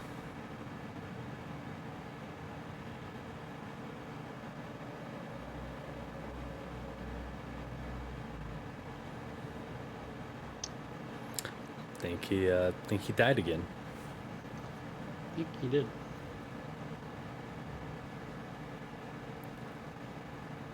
Or he's trying to get the signal straightened up a little bit there. Oh, Yep. and he died.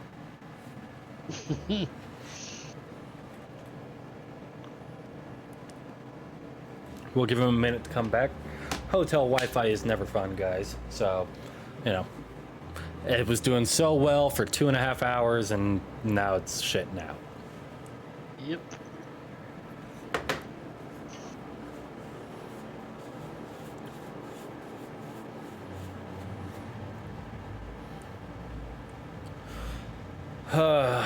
Unfortunate. Welcome back. Alright, can you hear me better now? Yes. Yes, a lot more better. Hopefully. I switched to my phone. Makes sense. Oh, okay. Yeah, that way, like, I don't have to worry about the fucking Wi-Fi coming in and out. Yeah, you got Yeah. your data. So what were you asking about the ox? Or what were you asking to I was displace asking if they like the ox is like one of their favorite foods to eat. I mean, it's good, but as you can see, it takes a whole pack of us to take one down. So it's almost not worth it. Hey, Sang, Yeah. use your new spear. Give it a shot at one of them. One of them. Alright.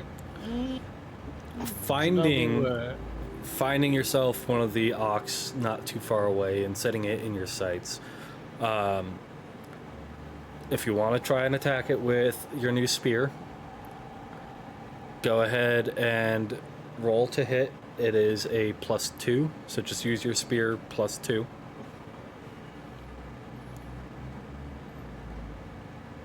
I didn't even fucking add that one. We can deal with it later. I'll get it added in after the session. Yeah. So let's do that. So 17 to hit. Yeah, that will hit. Take it. Are you throwing it? Yes. Okay. So go ahead and roll the damage, and then roll 1d6 for the lightning. So 6 plus just 1d6. 1d6. Can I just like roll like just d6? Yeah. So 7 points of damage. It's still standing. Now it's pissed off. On your bonus action, you can recall the spear back to you, Okay. and you do have one more attack.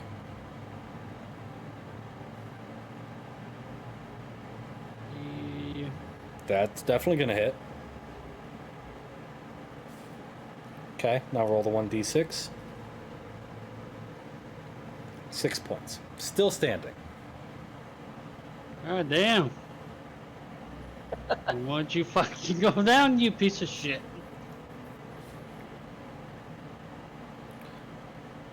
What are you doing? You have a very pissed off ox flying at you.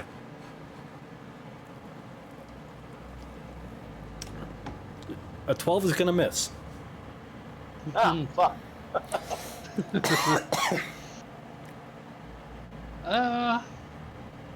Would I not be able to?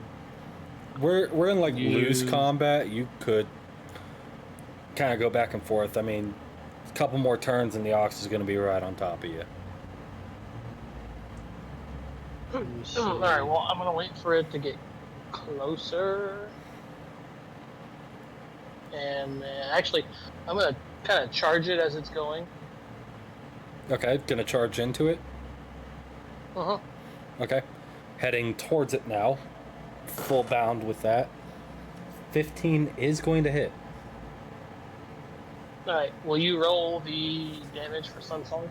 Yes.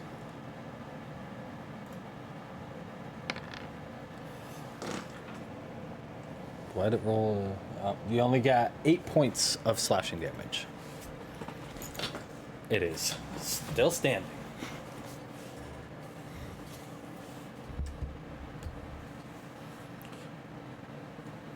Fucking A. How hard is it? Or is it hurt? No. No. Shit. We gotta find. Let me like, put it back in some perspective for you weakness. real quick. It takes a whole pack of displacer beasts to take this thing down. Well, are the displacer beasts helping us? I mean, you just got in the range for this one to attack. Let me go ahead and pull up a displacer beast. And also, I know a 25 is gonna hit, so I need you to. Displacer beast.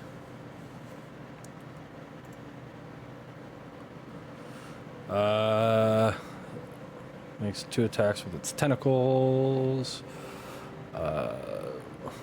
D20 plus 6. So it gets 2 of these.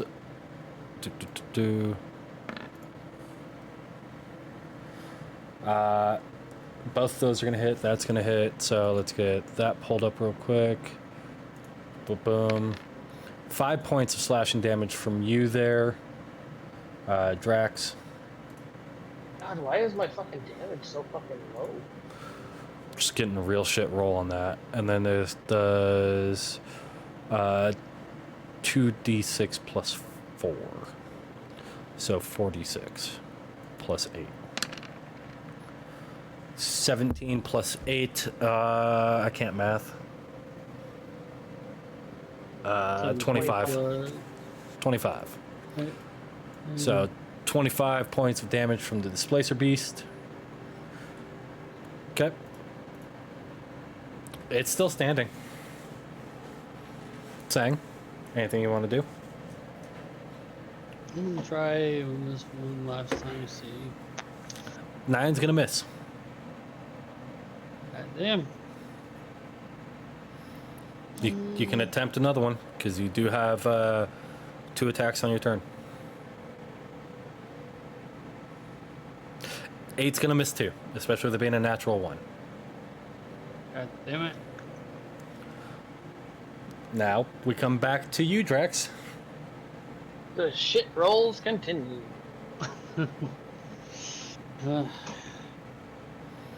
I'll say this next turn, this ox is going to be able to make its attack. 27 is going to hit, so let's go ahead and get the damage for Sunsong. 8 points of slashing damage. My God, it's fucking horrible. If only do if have we had 2 more attacks. cranberry with it.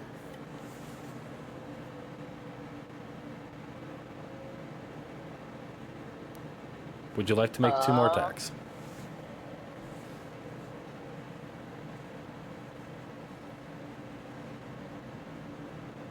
Hang on, I gotta read something on mine real quick. Alright,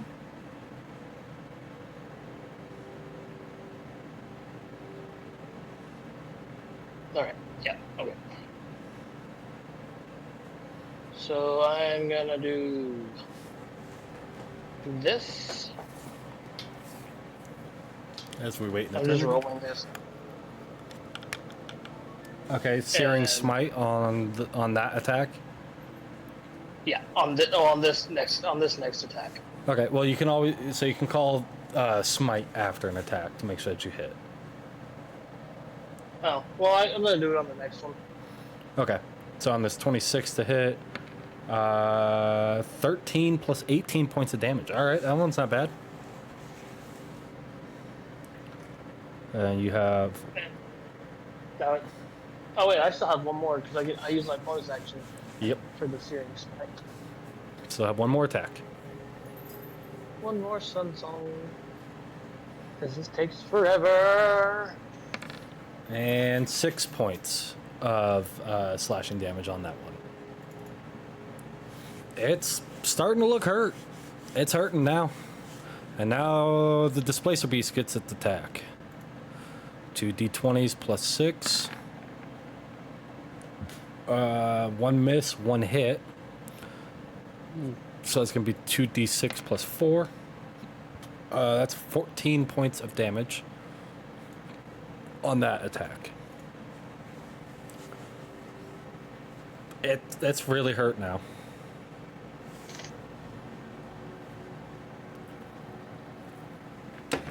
So, Sang, after your next turn, the Ox will get to go. Unless Okay. you can kill it. Kill it. Okay. Going through it. That's going to miss. You have one more attack. Better give me a fucking good roll. That's going to hit. So, God. go ahead and roll damage and add the 1d6.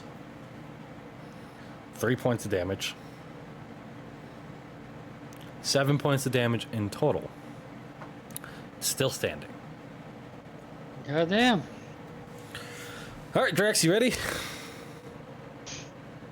Is it attacking me first? Mm-hmm. You're right next to it. Okay. So this is 1d20 plus 8. Oh! Well, you don't get horned. But now let's see if you get kicked. Nope. And let's see if you get smacked with the tail. Nope. It is your turn. Oh, that's funny. God fucking damn it. Oh, It's gonna hit. And 6 points of damage. How do you want to do this? well, in that case, oh, my spell's still active, isn't it? Searing Smite? I think that's per. Like you have to do it each time you want to have the attack go off. Hang on, I'm gonna look right now. During the spell duration.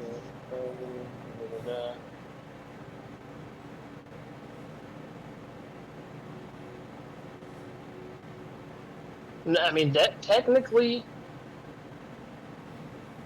What's the spell duration? it doesn't say on here. Let me. I mean, basically, it says the next time you get a creature with a melee weapon attack, during the spell's duration, your weapon flares with white hot intensity, and the attack deals extra 1d6 fire damage. Also, it was ignited in flames when I hit it. Okay. So it's on fire. At the start of each of its turns until the spell ends, the target must make a Constitution saving throw. On a failed save, it takes 1d6 fire damage. On a successful save, the spell ends. If the target or creature within 5 feet of it uses an action to put out the flames, or if some other effect douses the flames, such as the target being submerged in water, the spell ends. So no, technically, it's still going. Okay, up to 1 minute. That's all I needed. So, it's on fire. It's been on fire. It probably would have died last round had I known it was on fire. Yeah, that's all good. I didn't read the spell all the way through either, so. So, Oops. with that, with the now smoldering ox laying on the ground, do you put it out? Yeah. Okay. Putting the beast out. What are you doing with it? Are you just gonna let the displacer beast eat it? Yeah, and be like, look, I even cooked it for you guys. Well, never had cooked meat before, so let's see how this tastes. And they both do start mowing down as the two of you start prepping for your night of watch. Who is taking first watch? I will take first watch. Okay. Saying you get to sleep. Fucking sleeping most of the damn session, fucker.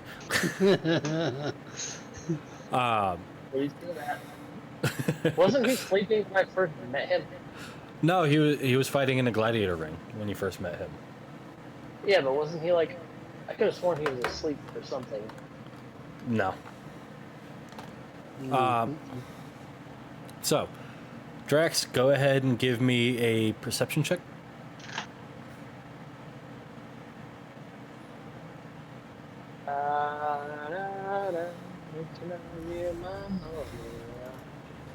Don't ask me why that song popped in my head. I don't know. And give me another one. Because check, recheck.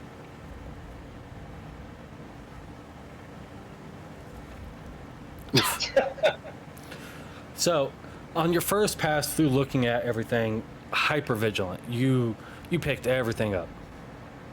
And then you got distracted, so you had to redo it. Didn't notice jack shit. Sounds about right. Mm-hmm. Sounds like ADHD. Uh-huh. I As- could normally it's the other way around, but... As you sit there looking off while the displacer beasts finish off the carcass, and then coming to lay down themselves, go ahead and give me another perception check. Me? Yep.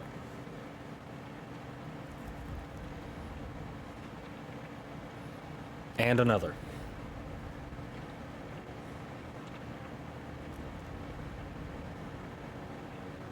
Hey. This time, looking around, you locked eyes onto the corpse and then decided to do another pass. This time, catching off in the distance, one of those tall, slender, and darkened figures. Again, way off in the distance. But it's kind of making its way generally in your area. Could be an issue, might not be. And with that, you start to feel yourself become tired, so you go and wake Sange up. Do you let him know about the individual making its general way towards you? Yes. Okay. Pointing out the figure will make it a lot easier for Sange to spot. But Sange, you do see the tall figure walking in your general direction. Mm-hmm. It might walk past you, it might walk right into you. So, as Drax goes to lay down, go ahead and give me a perception check.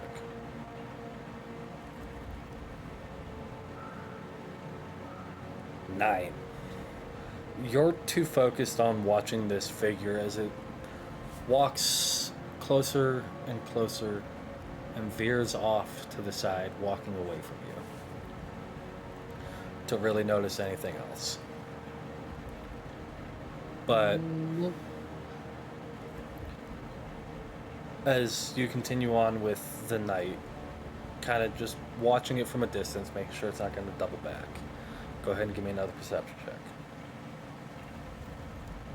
17. Keeping an eye out for anything in the general area. I mean, you see a lot of those horses kind of off in the distance, grazing on. You're not entirely sure. You haven't really seen any plant life, but they're grazing on something. And you see some of the oxes again off in the distance. Nothing really too close to you, as the rest of the night goes by without a hitch for you.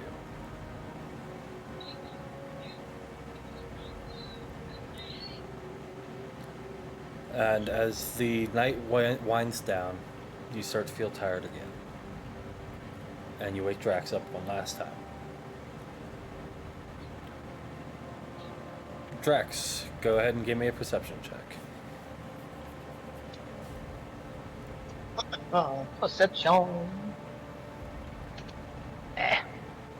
God, my phone's running slow. And again. Thank God. Hey, better. Keeping an eye out for everything off in the distance, looking around. I mean, same old, same old. Goes by without an issue. For the final hours of your watch, go ahead and give me another 2 perception checks.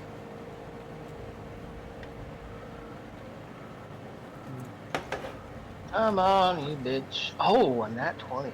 Too bad that doesn't matter. It's the first one. Almost in that one.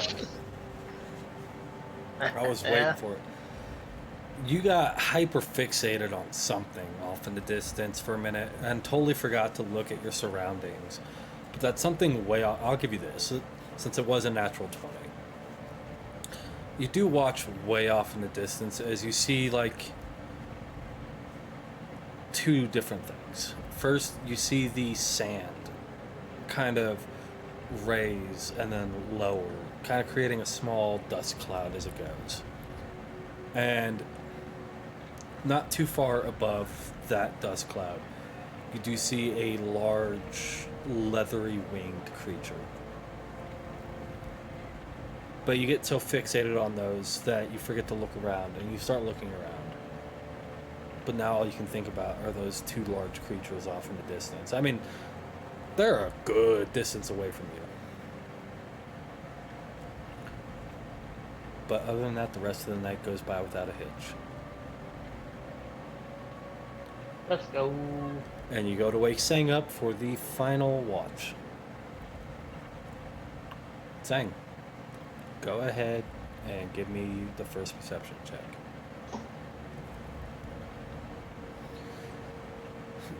You're too fixated on your new spear, looking over its intricacies and trying to figure out what this says on the side.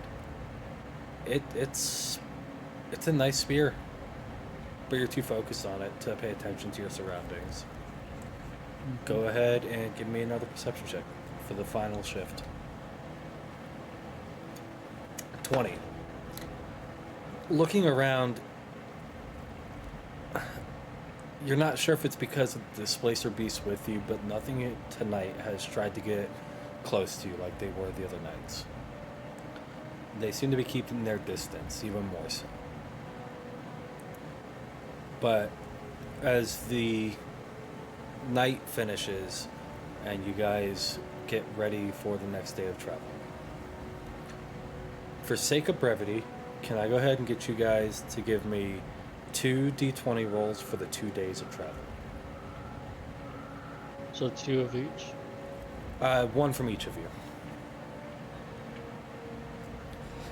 20. A natural Nope, 20. not a 100. Not a 100.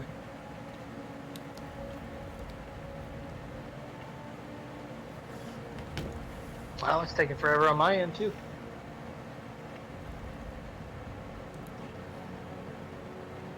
And saying for your day, go ahead and just give me, let's call it 2 perception checks for the night. 1. Natural 20 again. Your night went by without issue. It was good to go. nothing even to worry about. And then Drax, with your 18, your day goes by unimpeded. You guys are right on to the base of the volcanic mountains. Can I go ahead and get you to give me the 2 perception checks for the night as well? I had to like close out roll 20 and restart it because it was not working. 7 and 21. The first half of the night is you guys are too focused on, keeping an eye out for these odd creatures that roam these wastelands. But the second half of the night is filled with everything going just right. Everything quiets down right before you guys are about to head off into the mountains. So, for the final last little bit of this stream, as you guys make your way into the volcanic mountains, can I go ahead and get one of you guys to give me an investigation check to look out for this castle?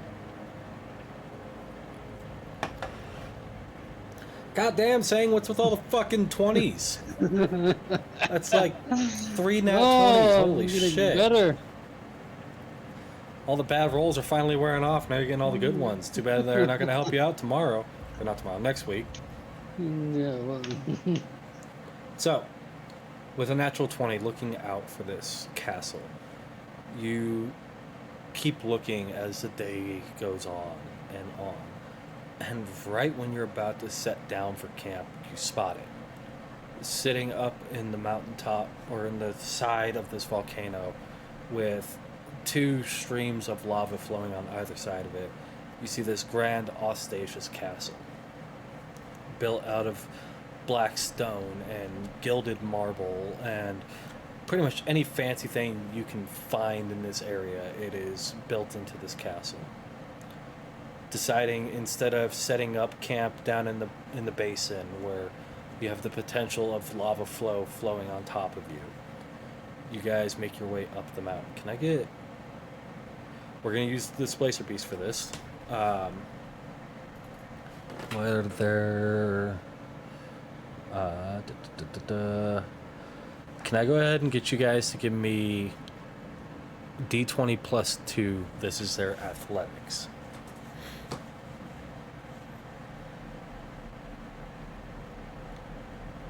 Not 2d20, a d20 plus 2. How do I fucking do that? Just roll a d20 and then add 2. So 14. Not bad. I mean, your Displacer Beast kind of struggles a little bit in some of the areas, slipping on some of the hardened and cold obsidian. But getting their footing are able to get you up to the ledge side just below the castle. And Draxx, 1d20 plus 2. Who, me? Mm-hmm. Yes, you. 1d20. Sorry, I was kind of in my own world. 11. So, with your Displacer Beast, he has more issue getting up the slicker side because of the fact that he's got your weight and a dire bear cub on his back. So he has a lot more of a hard time trying to get up to this area, which you guys would actually be right about there. So it takes him a good little amount of time to get up there, but eventually getting up to the same ledge that Sange and the other Displacer Beast are on. Feeling the exhaustion both from the Displacer Beast and from you guys, you set down and make camp for ideally what should be your final time in the Shadowfell. Ideally.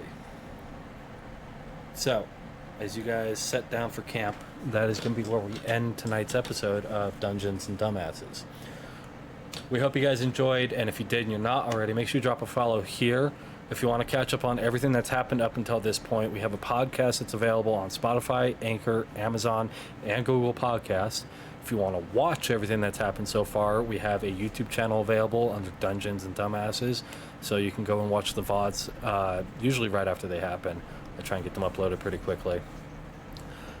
But with that, as always, we hope you guys enjoyed, and we can't wait to see you next Sunday when we come back with these two lovely gentlemen. Have a good one, guys, and we'll catch you all later.